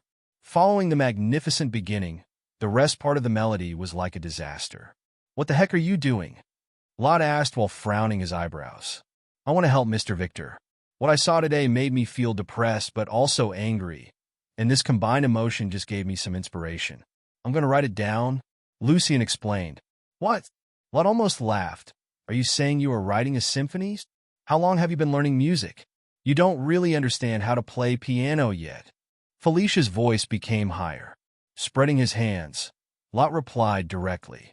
"No, you're not able to help Mr. Victor, Lucian. I understand your will, but you are just a beginner. You think everyone can write a symphony just because they have so-called inspiration?" Herodotus sneered. "What you just played was rubbish. Stop showing off in front of Mr. Victor to please him. You jester." "Lucian, please stop." Felicia shook her head with depression. "Can you just stop? Don't make the situation harder." But Lucian also shook his head firmly. "No, I'm inspired. I can write a good one." Lucian kept playing. He could only press the keys one by one, since the skills required in this symphony were far beyond his beginner level. Lot, Felicia, and Herodotus felt there was a heavy hammer knocking on their heads. Their anxiety and anger were accumulating. "Enough!" Herodotus and Lot cried out at the same time. "What?" Lucian turned his head and looked at them innocently. "Mr. Victor asked us to practice, and I am practicing. Then what are you two doing here?" Lucian, gripping his fists, Herodotus's face flushed with anger. However, he was too short and thin for a fight. Lucian had been practicing fighting for a while and was half a head taller than him. A few seconds later, Herodotus shook his fist in the air. "I don't want to be punished by Mr. Victor for beating you up." Then he turned around and burst out of the practice room. "Sorry about the noise. Lucien shrugged his shoulder, but had no plan to stop. He grabbed his quill again and wrote more music notes down. The melody now only contained small pieces of the masterpiece, but most of it were Lucien's stupid creation. Are you serious, Lucien? Lot was looking at the ceiling of the room, rubbing his forehead. You want to have a look? Lucien was about to shove his piece of paper into Lot's hand, but the latter directly rejected. Lot looked at Felicia. Let's go. Staying here for one more second will drive me crazy. She nodded. You're right. I need some fresh air. Finally, as he wished, Lucien was left alone in the practice room. After locking the door, Lucien went back to work. He started adding more pieces from Symphony No. 5 into the melody, hoping that he could come up with a degraded version of Symphony No. 5 with lots of imperfection, and thus Victor could improve it to restore it to a real symphony masterpiece. In order to show the progress, Lucien had to provide many drafts. Also, Lucien needed to practice lots of times to make sure his poor playing wouldn't completely ruin the music. At least he had to show some of the value of the music in front of his teacher. N/O/vel/b//and.c//om. In the following several hours, the drafts of many versions piled up on the desk, and the pile was growing taller and taller. Playing many parts of the music over and over again, Lucien was sweating all over. When the sky became darker, Lucien stretched himself a bit and then left the practice room with a thick stack of paper in his hand. Lot, Felicia, and Herodotus were sitting in the hall, watching Mr. Victor conducting the orchestra. When Lucien came in, they rolled their eyes simultaneously with antipathy. However, Lucien in turn gave them a big smile. Felicia shook her head with a long sigh. Sitting in the soft audience seat, Lucien closed his eyes and continued thinking about his work. Half an hour later, the rehearsal finished. Victor and Rhine came down from the stage and walked in front of them. Mr. Victor now looked much better. How was the practice this afternoon, everyone? Any problems? Asked Victor. Lucien is the biggest problem, Mr. Victor. Herodotus answered instantly. He was writing a symphony. A beginner. The noise was so horrible that all of us left the practice room in the end, rejoicing in secret. Lucien almost couldn't hold his smile back anymore. He had to thank Herodotus for letting Mr. Victor know what he was doing. Is that true, Lucien? Victor looked at Lucien with great surprise. You're composing a symphony? Slightly raising one of his silver eyebrows. Rhine was looking at Lucien with great interest. Lucien nodded seriously. What I saw today and what I've experienced before brought me some inspiration. So I wanted to write it down. Gentle and kind as Victor, he didn't immediately scold Lucien for being too arrogant. Instead, he asked the student, Can I have a look at it? Me too. Rhine cut in with great curiosity. If you don't mind, Lucien. No problem. Lucien handed Victor the whole stack of paper. When Rhine was reading Lucien's work, his thin lips closed tightly as if he was going to burst into laughter at any time. While Victor looked pretty serious. Lucien, Victor gave the drafts back to him. I know you're doing this for me, and I appreciate your effort. But Lucien, writing a symphony requires much more solid knowledge foundation than you thought. As a beginner, I suggest you start from the most basic theories for at least a few years before you actually write anything. Victor was gratified to see his student was trying to help him. At least the intention was good. Furthermore, the rest of the students just realized why Lucien did all of these. They suddenly felt Lucien was even more crafty and sophisticated than they thought. Well, although your work is still very, immature, there are a few highlights in it. Rhine was trying to comfort Lucien. For example, this part, the exactly few bars that Rhine was pointing at came from Symphony No. 5. Thank you, Mr. Rhine. Lucien nodded to him with appreciation. Then he turned to Victor. Mr. Victor, I know you do not agree with what I'm doing, but I still want to finish it. No matter if it turns out to be good or bad, or even horrible, it is the first piece of music work in my life. Similar situations had happened more than once before. Victor knew how stubborn Lucien could be, and at the same time, Victor was very tired with his own concert stuff. Finally, he made a compromise. Don't let it affect your daily practice. After having Victor's permission, Lucien started working on his composing task almost every day, adding more and more parts of Symphony No. 5 into his work. Lucien's gradual progress was hidden in the disturbing noise. In these days, Lot, Felicia, and Herodotus were avoiding him as much as possible, while Mr. Victor was trapped in his office working on his last symphony. No one paid attention to Lucien. By the last week before the concert, after countless times of practice, Lucien was able to completely play his version of Symphony No. 5, although it was not exactly the same as and was much easier than the original masterpiece.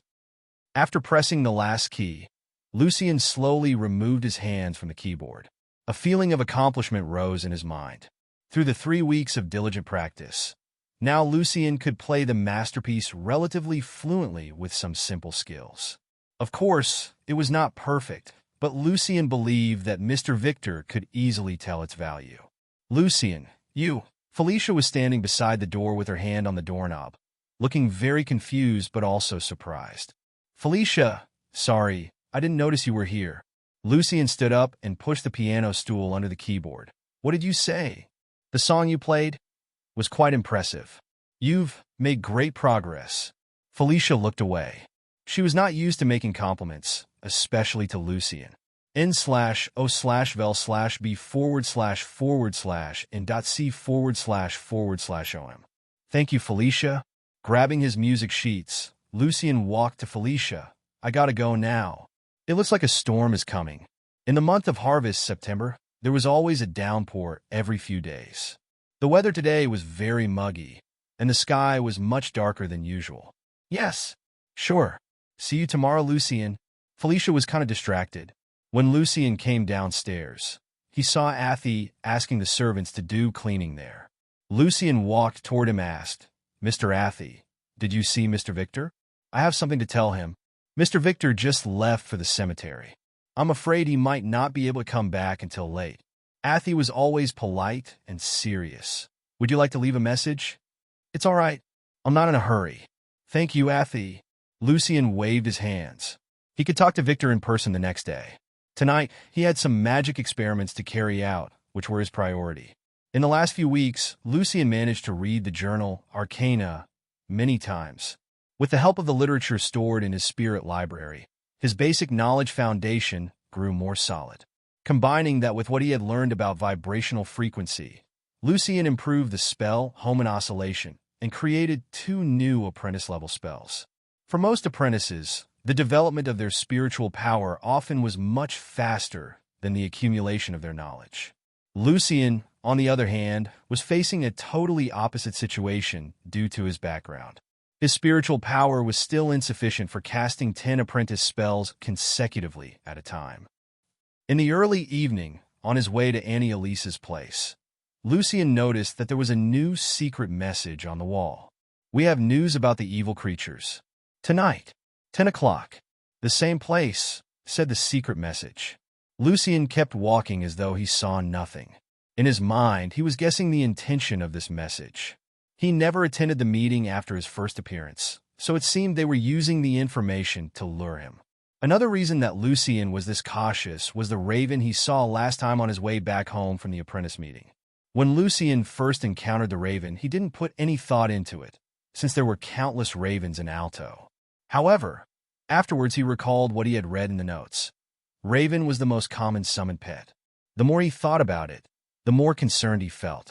Now Lucien couldn't help worrying that the message might be a trap, in case it would probably have been set by the raven's master. However, the attraction exerted by the information was irresistible. Lucien always yearned for the crying soul potion, which could reveal the power hidden in a developed body. He had been looking for the ingredients for quite a long time. Now he already had the corpse mushroom and the brain tissue of the aquatic zombie. So Lucien wanted to get revenant dust and moonlight rose as soon as possible. Except for using the blood of a revenant to summon another, Lucien couldn't come up with a second way to get any revenant dust in Alto, especially under the watch of the church. Chewing his bread, Lucien was thinking carefully, struggling between his feeling of insecurity and his desire. Finally, Lucien decided to accept the invitation. However, before going there, he needed to be prepared. Nighttime in Lucien's lab. On the magic circle carved on the stone table, a cup-sized black container was being heated over the blue fire, in which a certain kind of thick red liquid was boiling. Lucien's face looked very serious. He was stirring the liquid in the container with a long ceramic stick. In his right hand, there was a test tube with some black liquid in it. Pouring it into the container, Lucien slowly mixed them up. Every drop of the black liquid brought a gauze of white mist. As if it was alive, the red liquid kept shrinking fiercely and became thicker and thicker, like gel. Lucien knew that a tiny mistake would cause a devastating explosion. He must keep concentrating, mixing all the black liquid with the red one. Lucien pressed his right hand on the circle and used his spiritual power to change the way the circle worked. Many red thin lines emerged and covered the container. Meanwhile, Lucien started casting. A white beam of cold light showed up between his fingers and flashed into the container. Heat met cold, but the magic red lines prevented the gel from exploding, and it slowly became more stable. When the white mist around it slowly disappeared, only a small amount of flame-colored gel was left in the black container. Lucien carefully put the very thick gel into a glass tube and sealed it, which was the last step required to make the flame gel. Lucien found the making process in the witch's notes. According to her description, he guessed the flame gel should be as powerful as napalm. In order to improve its power, Lucien was about to add some nitroglycerin into the formula, but in the end he decided not to because he didn't want to turn his new lab into a heap of ruins for being too hasty. In a box in the corner of his lab, there were 7 tubes, each of them containing different potions. 2 of them were flame gel, 2 other were storm, which was used for fast healing and boosting energy, and the last 3 were brown owl, which could accelerate the speed of spiritual power recovery. Lucien put all 7 glass tubes, along with the flame gel he had just made, into the small pockets of his black robe. They were made specially for safely carrying different potions and magic reagents. Then, he opened his own notes lying on the table, in which he wrote down the structures and the principles of the 2 new apprentice spells that he had created. Based on his knowledge of vibration and frequency, and after hundreds of tests, Lucien improved the spell Home and Oscillation, and thus he had his own new spells, one called Bat Screaming and the other the Professor's Oscillating Hand. After closing the notebook, Lucien climbed back to the room and lay down on his bed to have a bit of rest. Lucien left his shack that night at 9:40.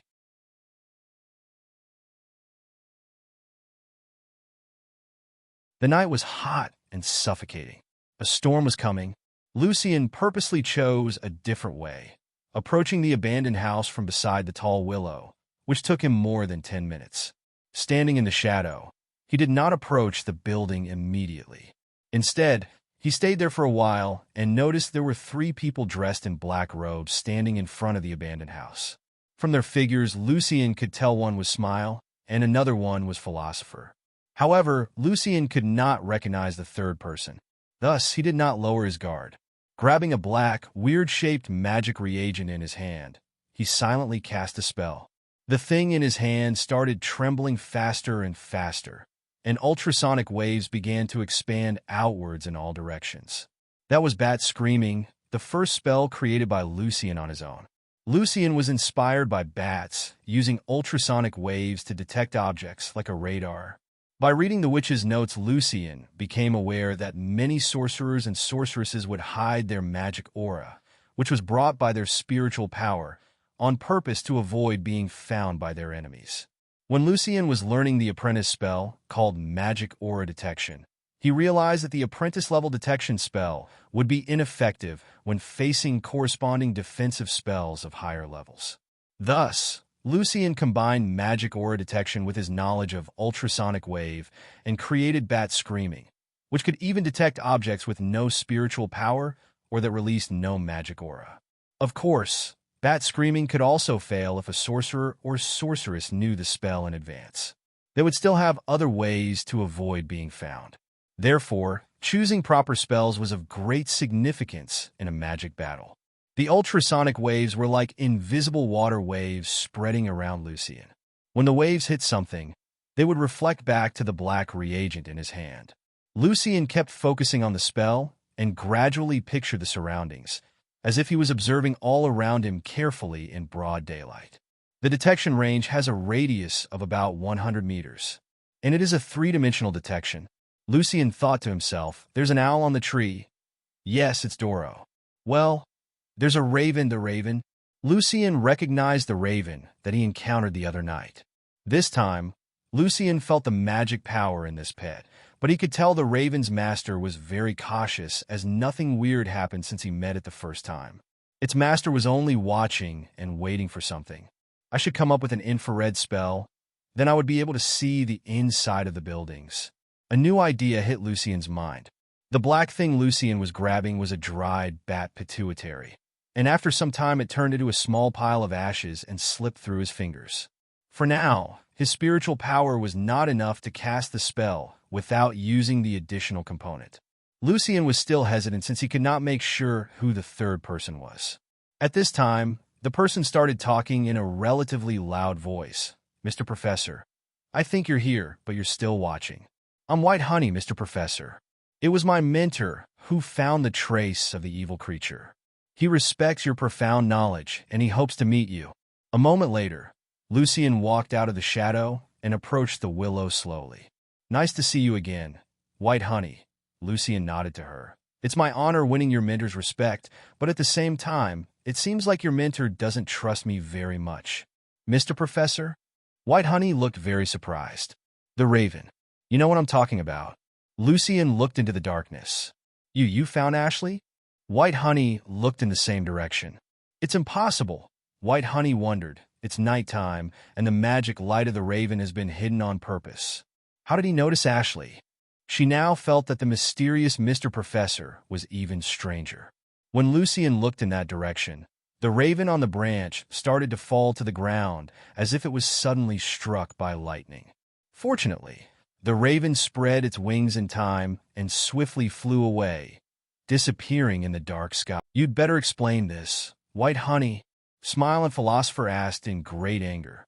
White Honey lowered her head and apologized sincerely. I'm sorry that I didn't tell you about this. And I also brought some gifts to show my sincerity. My mentor, he just wanted to see Mr. Professor. If anything unexpected happened when Mr. Professor was hunting the evil creature, my mentor might be able to help as well through the raven, Ashley. Now Ashley just left. Smile and Philosopher were aware that in fact there was nothing they could do about what White Honey had done, since they did not know how powerful her mentor was. Well, hopefully it will be a lesson to you, White Honey. Smile cleared his throat a bit. In alto, what your mentor just did can easily put him in trouble. Many of us will take your mentor as a spy from the church. I hope he isn't, though. I'm terribly sorry, but I assure you he is not Owl. White Honey apologized again. Lucian walked in front of them and asked in his pretended harsh voice, White Honey, now, can I know where the evil creature is? In the old house of Baron Loran, in the noble district. White Honey replied, no one in the last 3 generations of the house has successfully awakened the blessing, and thus the status of the house has been declining. Furthermore, there are just few servants still serving the family. The other day, when my mentor's raven flew over the old house, Ashley found it was a bit noisy down there. Out of curiosity, it flew down and found the people in the house were having a sex party. What? Al sounded very surprised. In fact, it was more than just a sex party. My mentor believed that it was an evil ritual. When the people were crazily having sex in the chamber, Baron Loran was standing in an altar at the center of the place and seemed to be gathering some kind of unknown power. At that time, Ashley noticed the demon smell in him. Philosopher was more sophisticated than Smile. He nodded with thoughts. I'm quite sure Baron Loran is not the only one. Many nobles who failed to awake the blessing or to get the holy water from the church turned to demons and other evil beings to seek power. Their titles are worth the risk. Unless a noble house violated one of the first 10 articles of the Holy Law, the hereditary land and title of the house could forever be passed on to the next generations. However, if no one in the house could awaken the blessing in a few generations, the house would start to decline. Other houses would gradually devour its land and leave the house with only an useless noble title. In the end, the house would disappear on its own, and the nobles would become common folks. No one would remember the family's past glory. Lucian had his own guess about the party. He believed it was the heretical ritual of Argent Horn. After 2 months, Lucian believed that they started taking action again. Do you know how powerful the creature is? How can I get to the noble district? Lucian asked. n/o/vel/b//gin.c//om. The area the nobles lived was enclosed by the inner city wall. At this time, the city gates were already closed. City guards would only open the gates for the nobles who lived there. From the scale of the altar, my mentor speculated that it should be a low-ranked demon of an ordinary knight level. But before the ritual is finished, the cast shadow of the demon should be only of a high-ranked knight, squire level. White Honey explained. She did not think a powerful sorcerer with such profound knowledge like Mr. Professor would be in any danger when facing a cast shadow of a low-ranked demon. White Honey didn't know how to find Owl, so she found me first. I happened to know a secret passage to the noble district, and so I came with him here tonight, hoping that I could be of some help. After all, Mr. Professor, your explanation and guidance helped me a lot. Philosopher lowered his head to show his respect. If you don't mind, Mr. Professor, I am more than willing to kill it for you. It's just a low-ranked demon. There's no need for you to do this personally. Lucian was feeling concerned that the heresy might bring some unexpected trouble into the action, and having more helpers on his side was definitely a good thing. After thinking for a moment, Lucian nodded. Thank you, Philosopher. After this, you may ask me a question. Can I go with you, Professor? White Honey wanted to join them as well. Ashley was gone, and so she had to watch the mysterious sorcerer for her mentor instead. At the same time, Lucian viewed her as a hostage. Thus, he instantly said yes. Smile also asked to join. He had his own thoughts as well. He wanted to stay as close as possible to Professor. Then he was also accepted. Guided by Philosopher, Lucian, White Honey, and Smile headed toward the Nobel district. It was very late in the hot and suffocating night, but even then there were several people wearing black robes quietly walking on the streets. Aside from them, only a few drunkards were loafing around aimlessly. However, Lucian and his companions did not lower their guard at all. They had to be very careful to avoid the night watchers of the church. Those church watchers were like hounds wandering at night, chasing after the scent of evil. The black gloves those watchers always wore were the shared nightmare of every sorcerer in Alto. After 10 minutes, Philosopher stopped and said to Lucian in a low voice, Mr. Professor, we're here. The passage is in the house.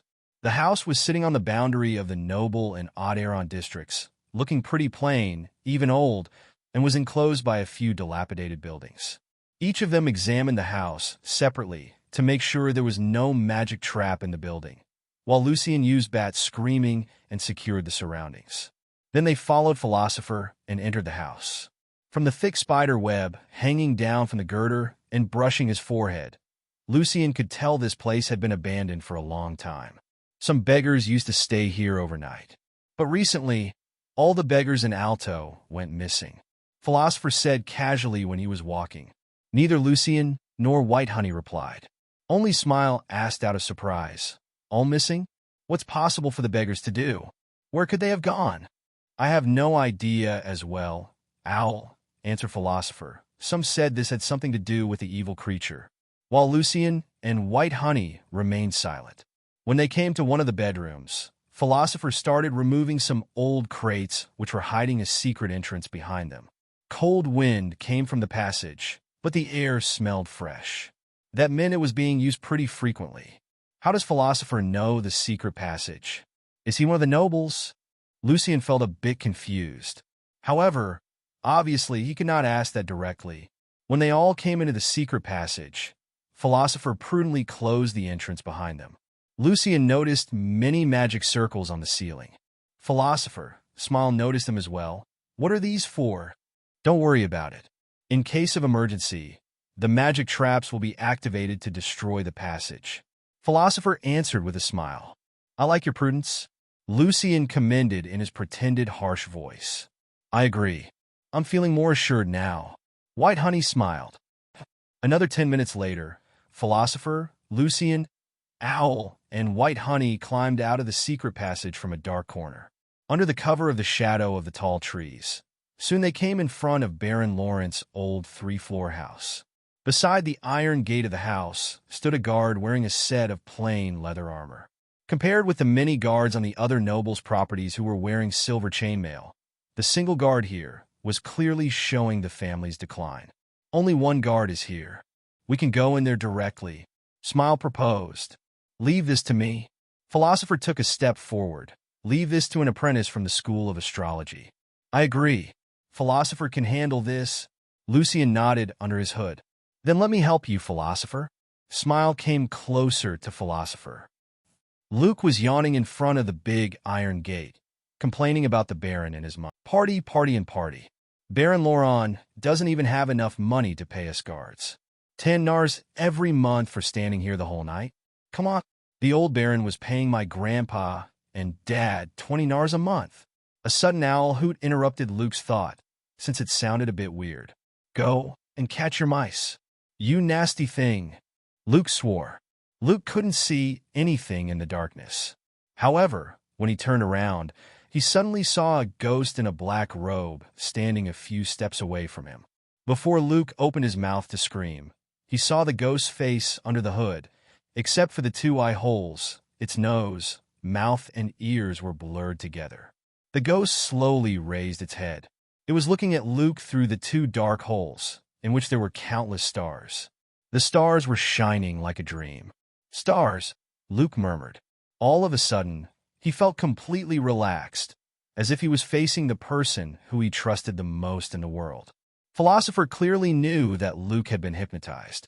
Walking closer to Luke, Philosopher whispered in his ear, We are Baron Lawrence's guests. Open the gate and let us in. Be quiet. Don't let other people know. Yes, sir. Luke slightly opened the gate following Philosopher's command. Please, sir. Carefully, Philosopher, Lucian, Smile, and White Honey went through the gate and headed toward the house. After they went in there, Luke did not close the gate. Instead, he turned around and started guarding the gate with great passion, as if his chest was on fire. He did not know why, but he wanted to do more for the mister. The house's wooden door of the house was tightly locked, and the heavy curtains were also tightly drawn. In the big hall, a number of naked or half-naked men and women were having intercourse. Men's gasps, women's groans, a sweet aroma, and the smell of certain fluids were mixing together. The hall was warm, even hot. On the couches, carpets, and even on the long table, pairs of man and man, woman and woman, were moaning during coitus. They were having sex as if they were totally crazy. Some women's dresses were rolled up around their waists, while some other women were completely naked, and men were humping them like beasts. Only one person in the licentious sex party was totally different. It was a middle-aged man in a silver robe. He did not join these people.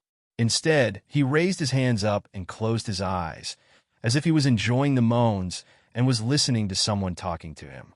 His face looked extremely excited, lightened with ecstasy.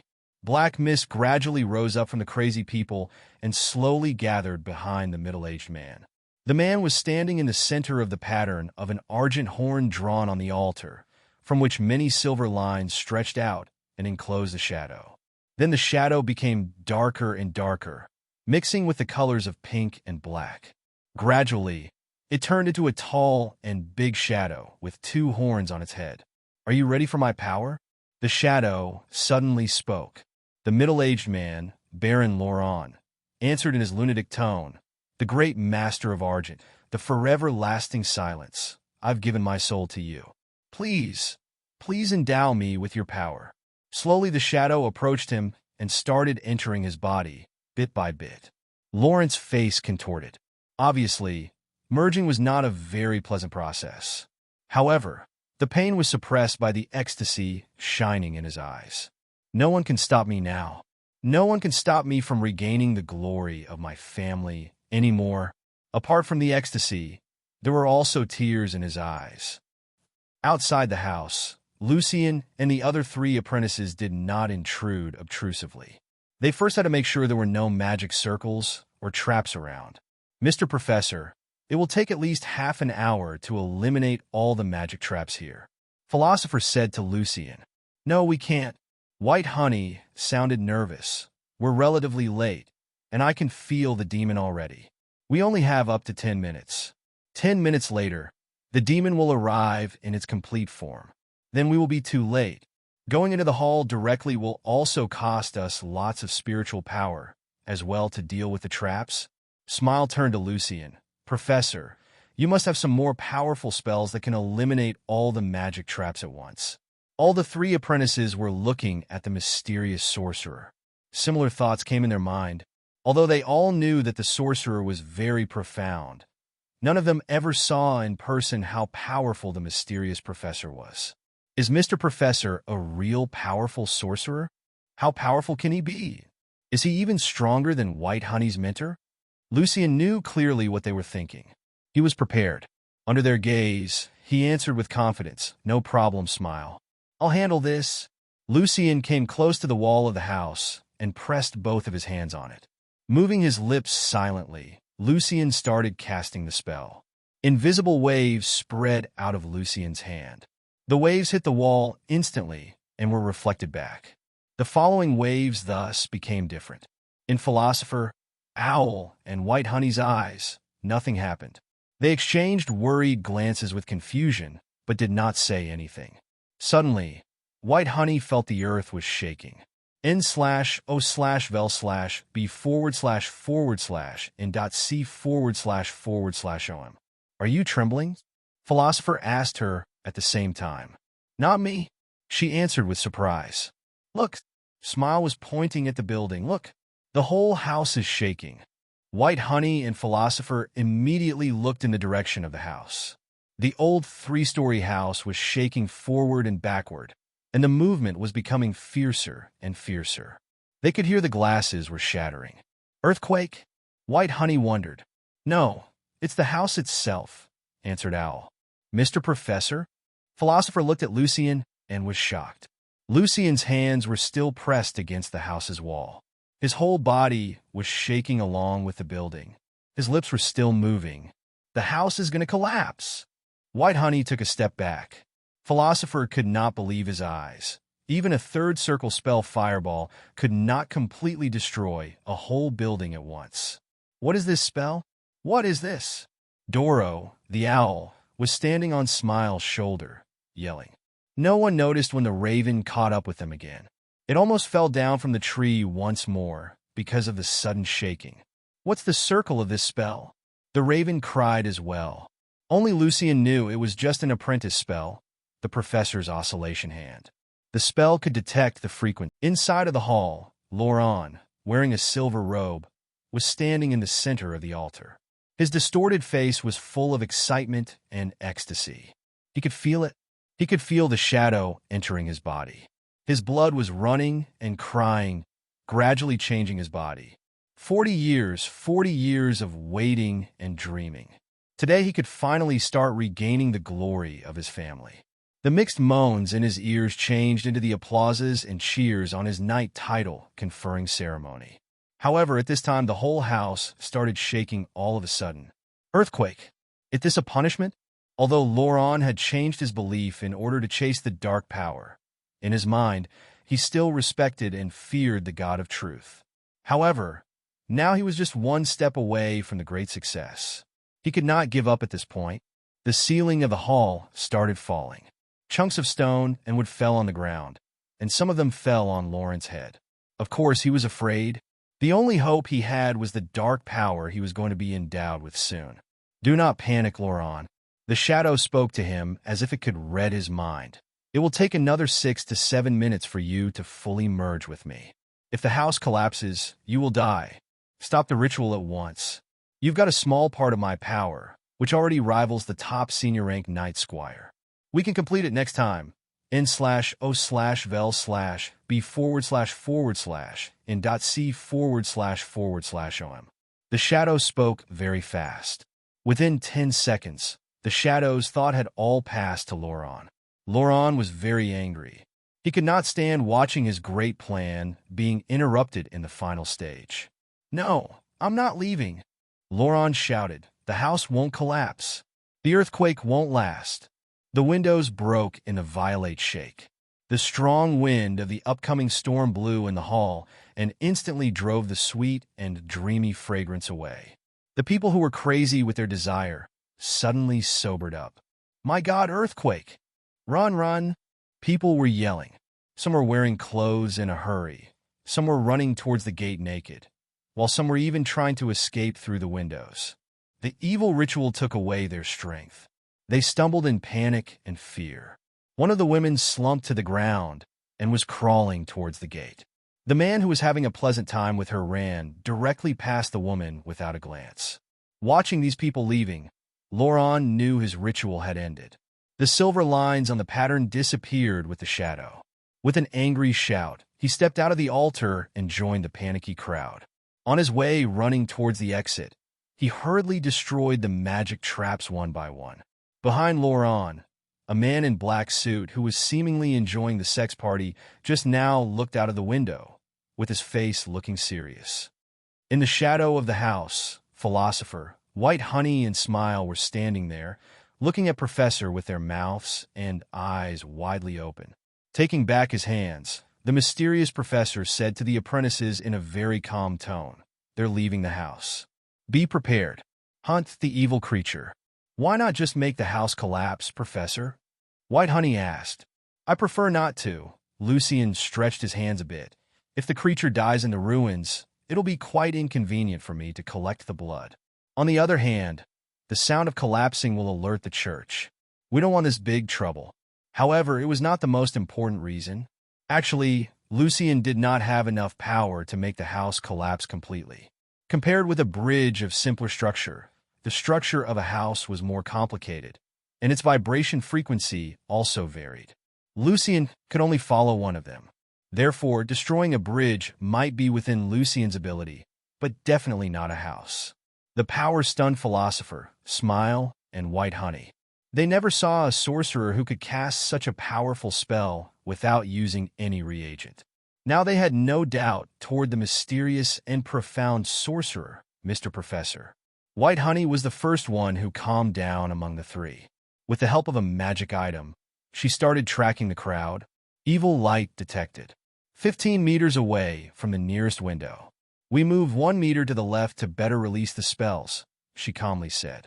Philosopher quickly moved to the left and said to Smile, "Owl, cast Homan's Oscillation." Homan Oscillation was also a sonic attack magic, which used high decibel to hurt people. In the most serious case, it could even take a person's life. Other people nearby would get hurt in their eardrums and might black out. "Then you use Silence Wall." Philosopher, Smile also answered calmly. "To prevent the night watchers from noticing us." Merged with a low-rank demon shadow. Senior rank Knight, Squire level. 5 meters away. White Honey reported, "No acid and fire magic. I'll use arrow. 1 meter. Get ready," she said. Within just a few seconds, the first round of the attack plan had been made. That was the first time Lucien saw how the well-trained apprentices fought. In order to get out of the house as soon as possible, Laurent roughly pushed the guests in front of him away.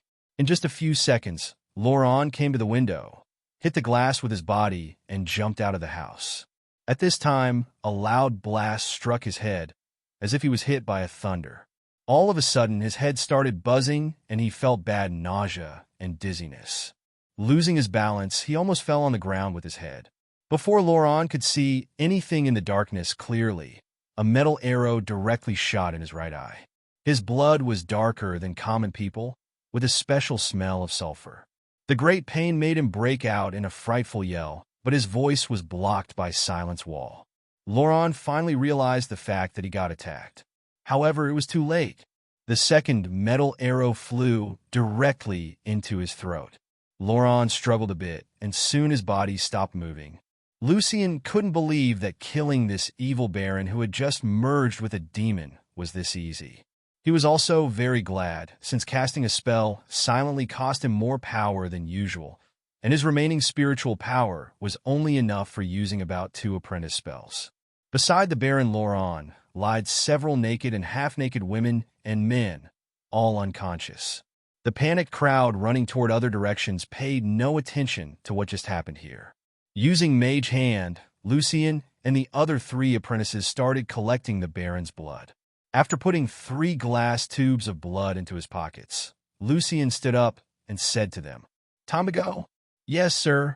"Philosopher, White Honey, and Smile answered. When they were about to leave, all of a sudden a man jumped out of the house from the nearest window like a ghost and dashed toward Lucien with a sharp dagger in his hand, aiming at Lucien's heart. He was waiting in the house. Now he knew it was the best chance to kill this powerful sorcerer.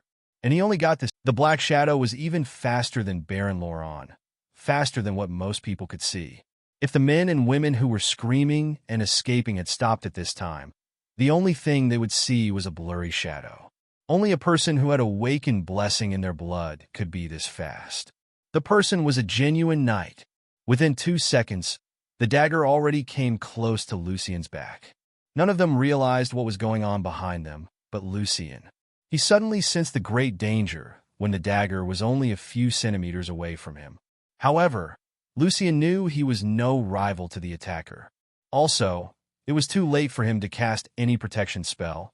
Thus, the only choice Lucien had was to fiercely leap forward as fast as he could. Although Lucien was smart enough to create his own spells, he was still of apprentice level, and a magic apprentice was not able to construct a spell structure using his or her spiritual power in one soul, which was the premise of casting a spell instantly. Lucien was clearly aware that very likely he would still be badly injured, but as long as the attacker could not kill him in a single strike, Lucien would seize the chance to fight back with his Ice Revenger ring. Suddenly, when the dagger was almost at him, with a loud caw from above, a light appeared and instantly covered Lucien's whole body, protecting him like a chainmail. It was the first circle spell, Mage Armor. The spell was cast by the raven, Ashley, which was standing on the branch. Ashley was the pet of the genuine sorcerer. It could not only see clearly during nighttime, but also borrow its owner's power and cast some of the spells. The armor was totally beyond the Black Shadow's expectation. But the momentum of the dagger was so fierce that even the magic armor cannot fully stop it.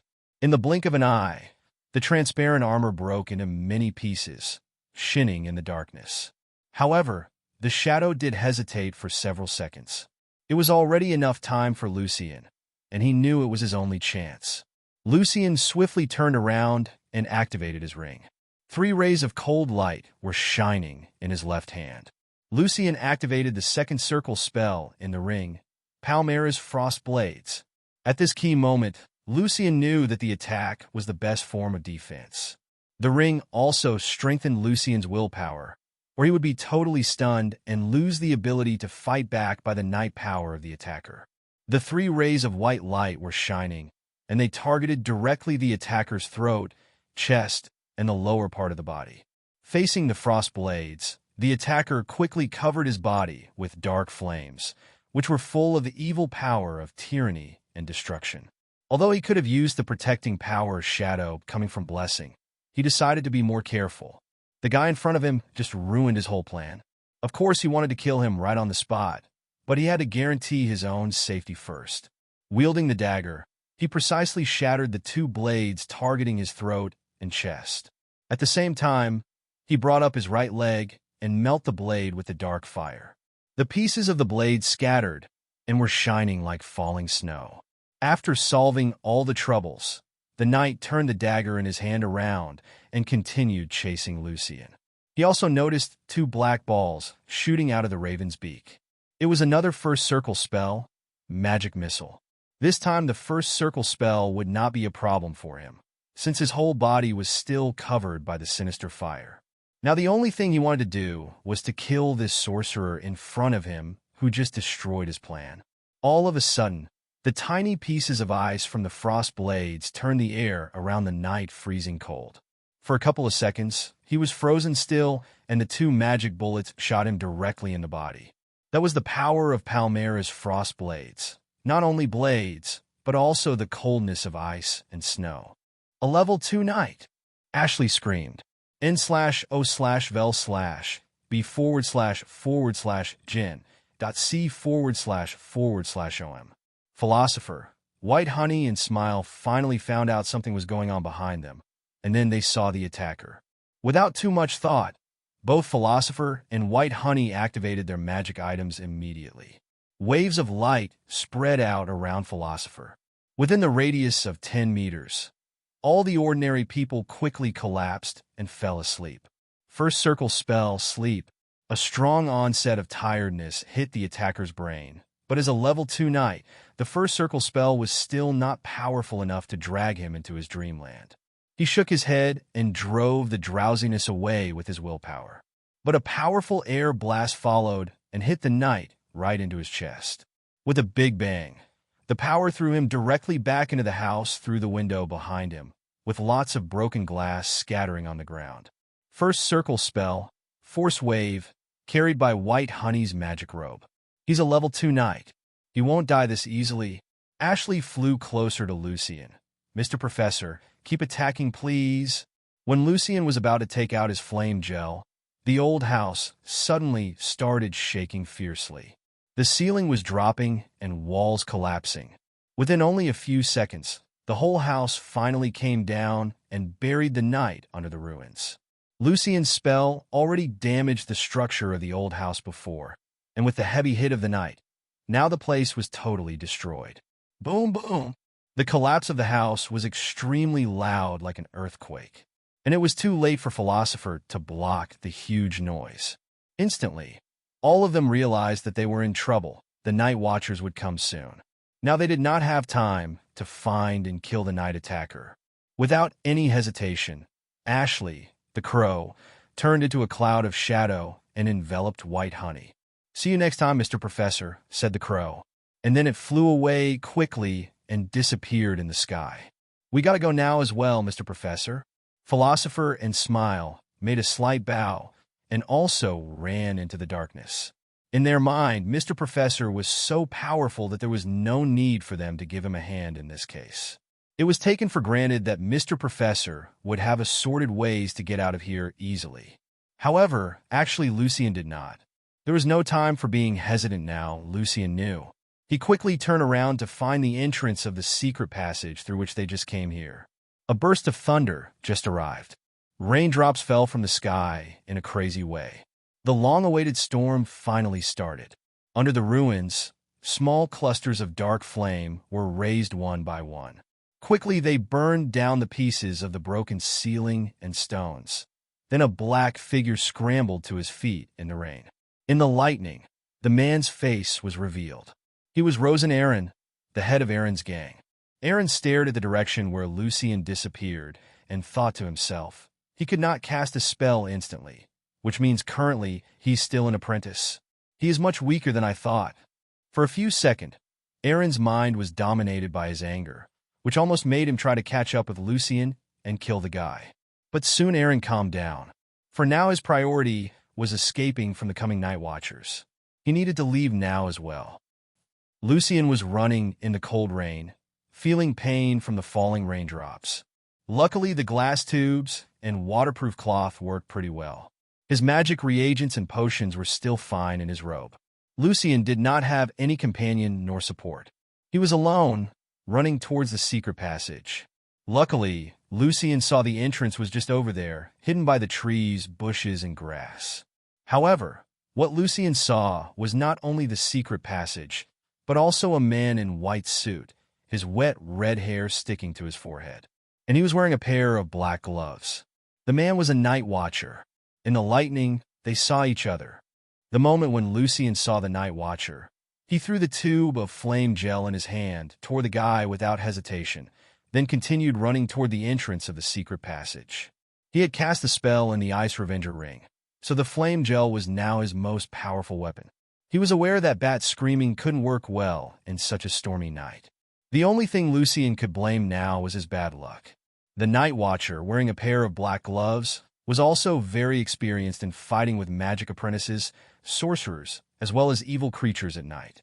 And the gloves he was wearing were also a decent magic item, enchanted with different demon-constraining spells. That was why there were not many night watchers from the church. Besides, every night watcher was by no means being unskilled. Some of them were high-level squires, some of them pastors, and some were even knights. The night watcher firmly caught the first tube of flame gel flying towards his face. Being controlled by the maker's spiritual power, the gel was supposed to explode instantly. However, grabbed by his hand in the black glove, the momentum of explosion was suddenly stopped, like a fuse on fire suddenly being extinguished by a bucket of water. In few seconds, the second tube of flame gel followed. Unexpectedly, this time, the tube did not target the Night Watcher directly, but hit the ground and exploded fiercely before the Night Watcher could react.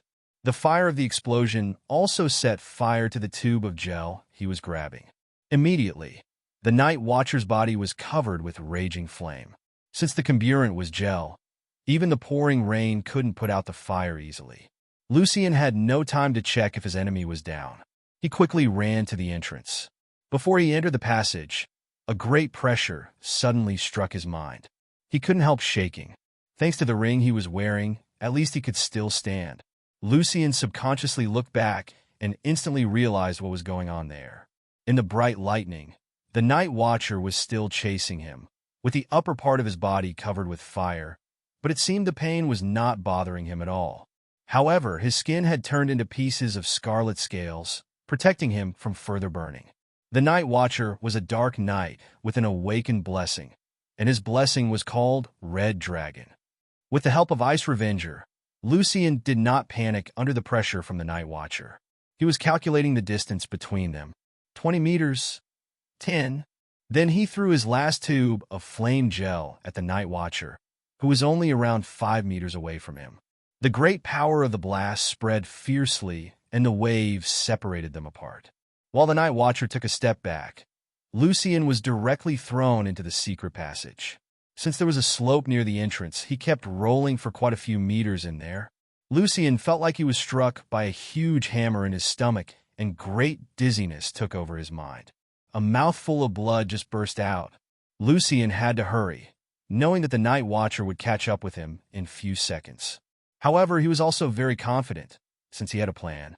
When the Night Watcher was about to enter the passage, Lucien activated the magic traps set by Philosopher, which could instantly turn stones into piles of mud. In only a second, the entrance was blocked by the mix of stones and mud. The Night Watcher couldn't stop himself in time and ran directly into them. The last thing he saw was the sorcerer slightly making a bow, mocking him. "We'll wait and see, you wretch." The Night Watcher punched the mound of dirt with all the strength. While he was running, Lucien took out a tube of storm and unplugged it. He needed the potion for fast healing and energy boosting. At the same time, he triggered the magic traps one by one to destroy the tunnel. However, he did not trigger all of the traps to prevent the Night Watcher from tracking him by following the sound. With the potion's help, Lucien managed to get out of the passage way faster. Then he removed all the remaining potions and reagents from the pocket of his linen shirt and burnt down his robe, since his robe had a special herbal scent which was used for hiding Lucien's own smell. Lucien did not want to leave the Night Watcher any chance to somehow find him. When he finished doing all of these, Lucien went back to his shack and stored safely all the tubes and reagents. After drying his shirt and pants, he finally collapsed in a bed, exhausted at the end of the day. He did not realize how weak he was until his head hit the pillow. Storm boosted the energy for some time, but also drained him completely. He was not very worried about the church, partly because of the bad weather, and more importantly, Lucien was pretty sure that the church would focus on investigating the dead Baron Laurent, since obviously he was more related to the heresy, Argent Horn. Soon Lucien fell into sleep. The rain was still pelting down outside. In the early morning, the rain did not stop. Lucien was awakened by the different sounds coming from the people's work in the neighborhood. He felt sick, and his body was very heavy, so Lucien decided to skip his shift this morning. The library was never busy, and Pierre was there all the time. Later, Ivan was sent by his mom to see why Lucien did not show up for breakfast. Lucien made Ivan go to the library to ask for a sick leave. Then Lucien went back to sleep and did not wake up again until noon. He felt much better, but still a bit sick. He had lunch with Annie Elise's family and left for Victor's place. There were just 3 days left before the due time for Victor to submit his last piece of work for the concert. 10 in the morning. Victor's practice room. Victor was very distressed, feeling desperate with the new melody. Then he heard a knock at the door. It was Lot, Felicia, and Herodotus, who were supposed to come in the afternoon. Why so early? Victor was surprised. Well, Mr. Victor, Lot was a bit hesitant. Mackenzie asked me to tell you that, Baron Othello wants you to go to the association as soon as possible. The princess is there today. Her Highness wants to see your work, Mr. Victor. Victor's face suddenly turned pale, but he could not speak a word. Then with a long sigh, he nodded, I will be there in half an hour. When Lucian arrived, Victor had already left his place. Mr. Athey, where did Mr. Victor go? Lucian asked. Mr. Victor's was summoned by the princess in the morning, answered Athey, looking rather worried. Her Highness wants to know about Mr. Victor's 3 pieces of work for the concert today. What? Lucian felt very regretful for being absent from work today. Mr. Victor left around 10:40.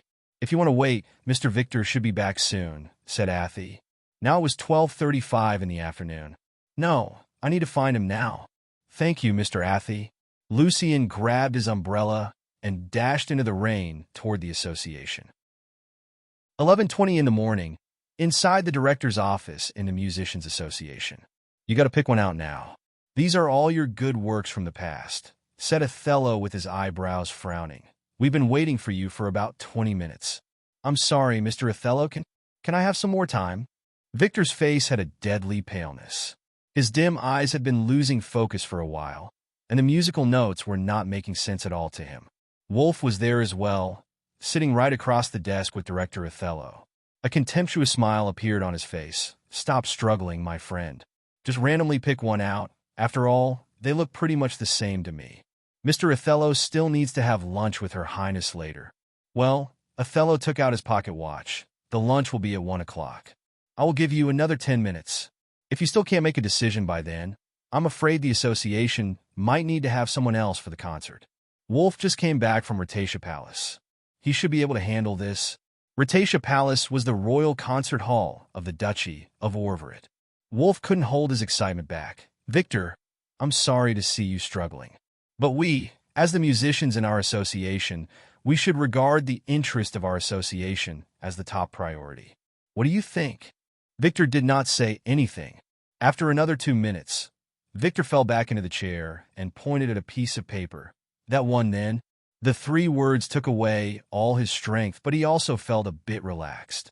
Victor did not want to spend more time and effort pursuing the piece of work which he had been working on for 9 years. Maybe it's a good thing, Victor thought to himself. Good, Othello clapped his hands. I'm glad you finally made the decision. I have some medicines that may be helpful to your mental state, but they can have some side effects. Anyway, I got to take a little nap. You guys can leave now. After they left the office, Wolf threw a bitter glance at Victor. Enjoy your last chance playing in the Psalm Hall. Don't let your wife down in heaven. You, Victor's face was a bit distorted with anger. Me? Wolf snorted. It is you who will disappoint your wife, not me. Then he quickly walked downstairs. Victor felt very sick, and his head became dizzy. Lot, Felicia, and Herodotus, who were waiting outside, quickly came close to their teacher. Are you all right? Felicia asked worriedly. I'm okay. Just need some rest. We'll start practicing this afternoon, Victor answered in a weak voice. Lucian was running in the heavy rain. He had not fully recovered from his injury. Holding the umbrella, the wind was preventing him from running faster, but he had to. The earlier he could get to the association, the better his chances would be to give Mr. Victor the new piece of work before the princess saw the song list. Finally, he folded his umbrella under his arm so he could run faster. He just wanted to try his best. He didn't want any regrets. It only took Lucian 6 minutes to get to the association from Victor's place, a quarter of the usual time. 12:41 in the afternoon. Lucian pushed open the gate, soaked wet, with water drops falling down from his face on the floor. Lucian, Elena approached him in a hurry from the counter. Are you all right? I'm fine, Elena. Where's Mr. Victor? Lucian asked without delay. Should be in his own office. I saw Felicia brought him lunch, answered Elena. Thanks. Leaving his umbrella at the gate, Lucian rushed upstairs. What is going on there? Elena wondered. It was Lot who opened the door, whose face looked pretty gloomy. Lot did not ask Lucian why he was there. He just nodded to Lucian. Lucien entered Victor's office. He saw Victor was sitting behind his desk, looking very absent-minded. The lunch tray was sitting in front of him, remaining untouched. Lucien saw Ryan was also there. "Did Mr. Victor hand in the music list for the concert?" asked Lucien. Lot, Felicia, and Herodotus just ignored him. Only Ryan nodded. Yes, the third one was from Mr. Victor's past work. Taking a deep breath, Lucien went directly to Victor and said to him aloud, "Mr. Victor, I wrote a great piece of music. I hope you can give me a chance to listen to it. I'm sure my work can give you some inspiration. Can we change the list afterwards?" Lucien was too urgent and nervous to select his words. He sounded too direct, almost stupid. "What the hell are you talking about?" Herodotus was shocked. Lot walked to Lucien and was about to pull Lucien away from Victor's desk. Hiding his face in his palms, Victor answered weakly, "No, we can't. Director Othello went for lunch with Her Highness 10 minutes ago. The list has been sent already. We cannot change it now. Mr. Victor, it's raining heavily outside. Mr. Othello can still be on the way. We still got a chance." "No, we don't," Victor murmured like being in a dream. He was not listening. Being pulled back by Lot, Lucien did not know what to say. The rest of the students had given up as well. "Stop, Lucien. We tried, and that's it. N/O/vel/B/C//C//OM. It's too late. Mr. Othello must be in Rhoetesia Palace now. Even if he's not there yet, it is too late to write a new piece of symphony. We'd better just practice what we have now. It can still be a success." Lucien took a few steps back, feeling rather tired. Maybe it was the arrangement of God. Maybe it was God who prevented him from going to work in the association today. "Anyway, it's not my concert, not my business," Lucien thought to himself, and became gloomy as well, like the rest of the people in the office. However, when Lucien was sitting in the couch, images of Mr. Victor teaching him, taking care of him, and encouraging him for the past several months suddenly hit Lucien's mind. He was reminded of the hard work Mr. Victor, the other students, and he had to practice for the concert, and of his effortful running in the pouring rain. However, looking at these people in the room now, why their efforts couldn't bear fruits, Lucien did not want to end up like this. As long as there was still a slight of chance, he couldn't just give up like this and accept the result.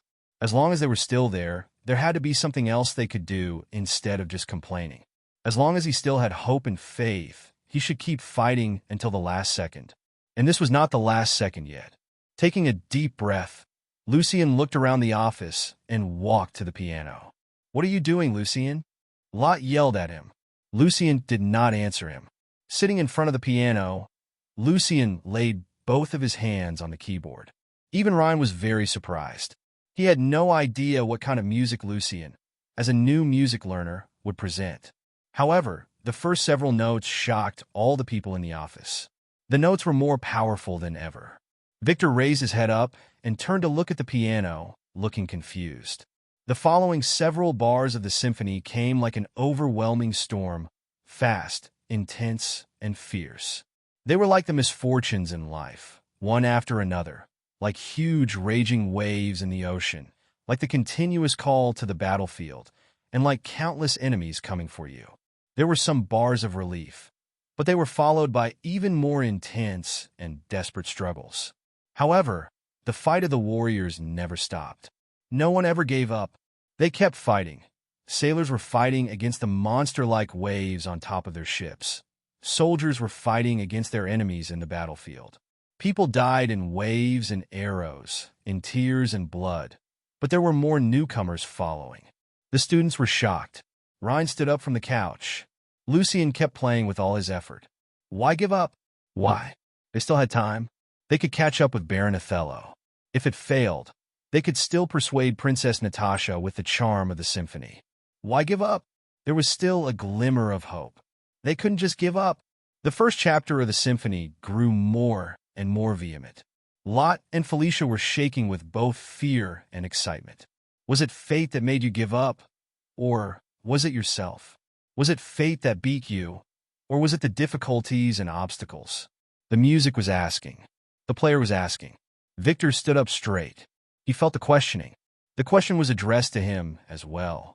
Lucien's soul had just been entirely devoted to the music. More thoughts rose in everyone's mind. I want to have a peaceful life. I miss my family, but I somehow came to this world and lost everything. I saw people here burning a woman to death. I went through the sewers. I wanted to learn how to read and wanted a better life, but I was beaten by gangsters. I wanted to learn magic to protect myself, but being a sorcerer here in Alto meant I had to risk my life every day, wandering between light and darkness. Did I give up? Do I want to give up? No. I'll keep fighting against the so-called fate until the last second of my life. I can change the fate. I can change my life. Lucien almost had a heart attack. He just let all his emotion out. He wanted to speak out loud. Was it fate that made you lose hope? Or was it yourself? Was it fate that made you lower your head? Or was it yourself? Is it fate that decides your life? Or do you choose your own destiny? Me, Lucien Xiaofeng, will never give in to fate. I'll take fate by the throat and beat all the difficulties. I'll never stop moving forward. Victor stood up from his chair, both of his fists clenching tightly. It was the first time Lucien, a shy and rather introverted guy, expressed his emotions completely through music. Lucien's persistence and faith were on full display in his playing. Although Lucien was still a bit unskilled, it did not affect the audiences in the room. Felicia, Lot, Herodotus, Rhine, and, of course, Victor all felt what Lucien wanted to tell them, while they had different understandings. Felicia, as the only girl present, was holding her hands and twisting her fingers together. Her father did not inherit the family's title, so she almost gave up her music dream and married a random noble. She often doubted herself, asking herself if she could really make her dream come true, if her choice was right. Hearing Lucien's fully dedicated playing, all her worries came to her mind. Can I overcome all the difficulties and become a female musician? Will I be respected because of my own achievements and be able to choose my own love? She did not know. The music thrilled her. Lot and Herodotus also had their own pressure in the family, and their fates were doomed as well. They would not be able to inherit the titles. They could indulge themselves hopelessly in wine and women, or they could do something greater, such as becoming great musicians. Lot's hands were shaking. The music reminded him of his cousin, Mackenzie. Herodotus took a few steps back. He had always been weak among his family. Even Rhine was feeling something. His face, which was always serene, was now lightened with excitement. He was beating time with the music, feeling the long-lost intense emotion. Victor was the most excited one among them all. His hands were clenching, his face was slightly distorted, and his whole body was shaking. The music reminded him of so many things in the past. His first failed concert, the encouragement from his wife, his hard work, and his successful second performance. He thought of the great grief when his wife passed away, and of all his effort and the hard time Wolf and Othello gave him. The music notes were like sharp arrows going directly to his heart. Victor could tell the sense of insistence and stiffness in it. I failed so many times, and I recovered the same amount of times. Then why give up this time? Winnie, is it you encouraging me? Lucien started feeling tired. He knew it was because of the injury he got, but he couldn't stop playing. As a musician, or just a music student for now, it was his responsibility to finish the whole work. I'll let Mr. Victor feel it, he thought to himself. His listeners could tell he was exhausted, feeling rather worried. Lucien's playing was like walking on a tightrope, but it did not stop. Lucien seized the chance to have a bit of rest through the relatively softer and slow rhythm in the end of the first movement. And then the intense part came back again, which was just like a long battle. N/O/Vel/B//and .C//OM.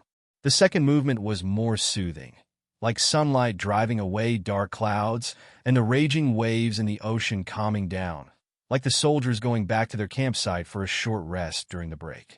The following third and fourth movements were interwoven with each other, and the tune became pressing and overwhelming again. The sunlight disappeared, and the dark clouds came back again. The seemingly quiet ocean was secretly building even bigger waves. The soldiers picked up their weapons and headed toward the battlefield. The greatest and final battle was about to come. The feeling of anxiety, worry, and fear gradually accumulated with the development of the music. Eventually, the storm came, throwing a fishing boat up above the raging waves and, in the next second, fiercely dropping it down. Faced with the power of nature, the little boat seemed so helpless and weak. In the battlefield, the final round was about to decide the fate of the soldiers, who were fighting, killing, or being killed, but they were still brave. The fishing boat did not give in to the roaring waves. The soldiers were beating back their enemies. In the last movement, the music became gentle again, which sounded a bit grieved, as if the soldiers were lamenting their dead comrades in the battlefield, as if the sailors were missing their families in the waves. There came the darkest hour before the dawn. The listeners felt nervous again. What was waiting for them in the end? Failure or victory? Did they overcome the difficulties or get completely defeated by the difficulties? Did they finally take fate by the throat, or did they give in to fate? Suddenly, the exciting and splendid chapter arrived and directly struck the listeners' hearts. That was a chapter of great victory. Feeling excited and encouraged, Victor could not stop himself from raising his arm. He wanted to cheer for the sunlight driving away the dark clouds, for the sailors surviving on the fishing ship, for the soldiers successfully protecting their land. The rest of the listeners were feeling gratified and excited as well, as if they got the faith and power for themselves to fight against their own sufferings. Rhine, who always looked calmer than others, was also smiling. Lucien moved his hands from the keyboard and wanted to stand up, but found himself so weak. The playing consumed all his strength and energy. "This is," murmured Victor, as if he was asking Lucien or asking himself. Rhine, Lot, Felicia, and Herodotus all looked at Lucien, waiting for his answer. "This is fate." Lucien tried hard to stand up and replied him. Rhine was the first one applauding, then followed by the rest of the students. Victor also joined them, applauding hard. "This is music. Genuine music." Victor walked close to Lucien and commented. Lucien smiled, and he said sincerely, "Thank you, Mr. Victor. Since you like my composition, I wonder if I could have the honor of having you revise it for me. We can tell Mr. Othello and Her Highness that we want to alter the list. I'm sure they would agree, and you will find it a good piece of work for your concert, Mr. Victor." Lucien's intention was clear to everyone in the room. He wanted to give his work to Victor, and he was willing to give up the honor and fame he deserved. They turned their eyes on Victor, waiting excitedly for his response. A mixture of emotions spread over Victor's face. Ecstasy, relief, excitement, greed, hesitation. An inner struggle was going on in his mind. "You can put my name on the second position, if you want. I cannot refine it, and your work will be really important, Mr. Victor." Lucien tried to make his teacher feel less guilty for taking his student's work. After a while, with a long sigh, a smile appeared on Victor's face, and he turned to Lucien. "No, I won't. It is yours. This is your great work. I already can see your name being registered in the history of music. Apart from God and Winnie, who are supporting me, I still have my moral creed." That's what Winnie appreciated most. This was Mr. Victor, his music teacher. Lucien could feel the tears in his own eyes. Mr. Victor, Lot, and Herodotus couldn't believe that their teacher refused to accept this precious gift. Although there were still some problems with Lucien's playing, this was still a great piece of work. If Victor was willing to revise it and recompose it into a symphony, it could possibly become one of the greatest works in the music history, the most brilliant gem on the crown of symphony. Even Felicia felt that what Mr. Victor just said was unbelievable. Waving his right hand, Victor stopped them and turned to Lucien again. "Mr. Victor." Lucien realized that he couldn't persuade his teacher unless he cast a spell on him. He did not know what to say. "Thank you, Lucien. Thanks, God." Holding his hand over his heart, Victor smiled. "It is the most touching music I've ever heard. Thank you. Now I have a new understanding toward music. And can I have the honor to present this great piece of work on the concert as conductor?" "Thank you for your comment, Mr. Victor." "Wait, conductor?" Lucien was very surprised. "I don't get it. It's your concert. Did anyone say that I cannot be a conductor on my own concert?" Victor grinned. "Idiot." Felicia commented in a very low voice. Mr. Victor is going to introduce your work to all the distinguished audiences on his concert." She envied Lucien for having such a great chance of gaining much fame within a short period of time. However, she also admitted that Lucien's talent did deserve this chance. After hearing Felicia's words, Lucien hurriedly said to Victor, "It is my great pleasure. I have a question for you, Lucien." Herodotus asked him from a distance, with his hands holding tightly, "Does the work really come from you? Yes or no?"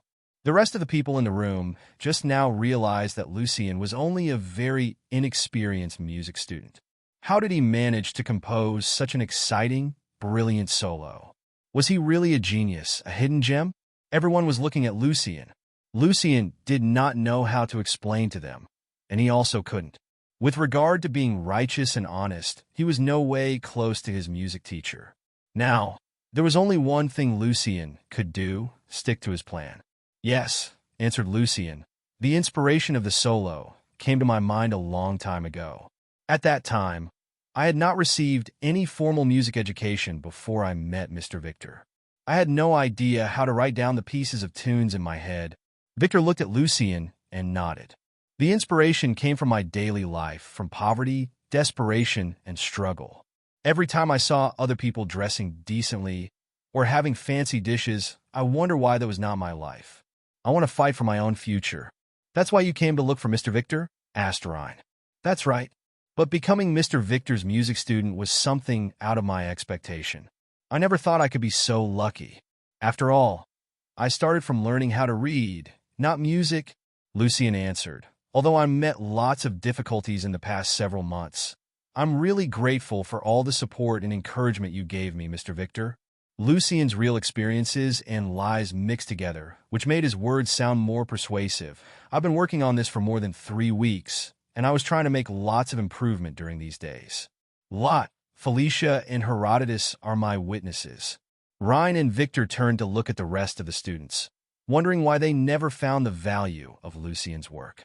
Well, Felicia looked at Lucien with a mixed feeling. "Probably it was our prejudice that made us deaf. Actually, I can recall some of the pieces that I heard while Lucien was composing and practicing. At that time, Lucien was still working on it, and his playing was pretty awful, so we did not really pay attention to it. Only Lucien himself knew that his awful playing was made on purpose. As Felicia said, our prejudice deafened us." Lot admitted, "Lucien, you are a genius. A great song like this usually takes months or even years of hard work." NOVLB //JNN. Lot was very impressed with Lucien's playing. If his work had not been this good, maybe he would still feel a bit jealousy and angry, but now he saw the huge gap between himself and Lucien. He was well aware of the fact that being mean and hostile towards a possible great musician in the future couldn't bring him any benefit. "Thank you, Lot, but I'm not a genius. It also took me many years," Lucien tried to explain. "It's okay to just accept praise from others, Lucien." Victor smiled. "I've never heard anything similar to this before. I believe it's your own work." Ryan also nodded. "I've been traveling in many countries. It's also my first time hearing it. I believe it is your tough life which gives you the inspiration. Suffering made you a genius. Thank you for bringing this to us, Lucien." Lucien's face blushed. While other people thought he was just being shy, Lucien knew that he was feeling embarrassed and ashamed. "I agree with Ryan. Sometimes, without the many boundaries and limits in mind, a new learner might be able to better release his or her feelings and inspiration and create great works, flying free in the world of music." Victor took over the words from Ryan. "I've been working on my 4th symphony for 9 years in memory of my wife, Winnie, but I was having a hard time since I was constrained by my past experience and what I learned from my teachers. I thought a symphony was not suitable for expressing personal emotions, but serious religious theme instead. Thank you, Lucien. You provided me with a new insight of my work." Then Victor turned around and clapped his hands with satisfaction. "All right, Lucien. Carefully write your work down, and I will revamp it for you and turn it into a symphony. I will also talk to Mr. Othello to change the list. Then we need to do a lot of practice for the coming concert." Although this was not his original plan, Lucien nodded. "No problem, Mr. Victor. As long as no one would suspect him of being involved with sorcery or heresy stuff, Lucian did not really care if some people would accuse him of plagiarizing.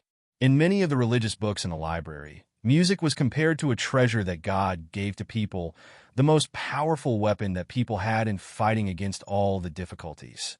Thus, music was always regarded as a symbol of light and hope, having nothing to do with darkness and evil. Besides, from the books he read and the conversations among Lot, Felicia, and Herodotus, Lucian noticed the barrier between the church and the nobles. Although the nobles still revered God, the idea that religion and government should work separately started emerging in Alto, the city where the church dominated almost everything. Therefore, Lucian was pretty sure that the church would not easily suspect a new musician from the association, which had a close relationship with both the nobles and the church. Lucian's only concern was that he might need to go through security inspection in the future, when being invited to attend concerts or evening parties. However, Lucian believed that if he could be relatively famous, there would be rare or even no security inspection toward him. Ryan took up a pile of paper and a quill from the desk and handed them to Lucian. Lucian grabbed the quill. Before he had the chance to write anything down, he suddenly sneezed. His hair was still wet, and several drops of water fell onto the paper. Victor just noticed that Lucian's clothes were still wet. "You didn't bring an umbrella?" Felicia's face slightly blushed, since she could see Lucian's fit body underneath his wet shirt. "I did, but the rain was too heavy. I ran all the way," answered Lucian. Victor was moved. "Let's find you some dry clothes first, Lucian. I got several suits here. Some of them should fit you well. I can do part of the work for you first," urged Ryan. He took away the quill in Lucian's hand. "Go and change your clothes." At that moment, Ryan's fingers touched Lucian's hand. Lucian surprisingly noticed that Ryan's hand was even colder than his. In the changing room, Lucian dried his hair and put on Victor's white shirt, black coat, pants, and leather shoes. By then he looked brand new: black hair, black eyes. In the mirror stood a good-looking young man. "Look at you, Lucian. You look really good in this suit." Victor nodded with satisfaction. Seeing Lucian in this decent suit, Felicia, Lot, and Herodotus felt somehow Lucian looked more reliable now. Judging a person by one's appearance did not only happen on Earth.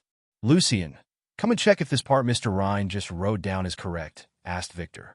When Lucian passed Lot, the latter said to him in a low voice with his standard, polite smile, "Hope we can exchange our ideas more often in the future." "Sure," replied Lucian politely as well. Hearing their conversation, Felicia bit her lips with her white teeth a bit and made a tough decision. "Lucian, you have my apology. I am sorry that I was being really mean to you because of my prejudice. I hope we can get along well and help each other in the future." Her face blushed again. Only Herodotus was still standing on the other side, his head lowered and his eyes staring at the feet, without saying anything. "Not a problem, Felicia." Lucian nodded and then walked toward Ryan and Victor. 3 o'clock in the afternoon, Felicia saw that Baron Othello's coach stopped in front of the association building. Victor looked very pleasant. "Great work, everyone. We are such an efficient group, aren't we?" The excitement I felt from the music is still lingering upon my mind. Although the rewriting hasn't been finished yet, the rest of the work is pretty detailed. I feel like it's ready to be registered with the association now. And I don't think changing the list will be a problem either. Lucian knew that his playing just now was still not very skilled, and thus he believed that it was his emotions infused in his playing that moved his listeners. Following Victor, Lucian came to one of the rooms on the 3rd floor, where an elder gentleman wearing glasses was sitting there. "You got your work done, Victor?" asked the elder man. "Joseph, not me, it's my student Lucian. We want to get his great work registered," Victor answered, and then introduced him to Lucian. "This is Mr. Joseph, a very experienced senior music critic.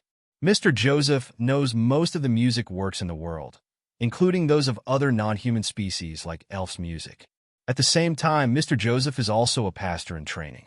He can tell if you are plagiarizing or it's really your own work. After that, Mr. Joseph will register you work with a time mark using his pastor power. Any work that comes afterwards which is similar to your work will be regarded as plagiarism."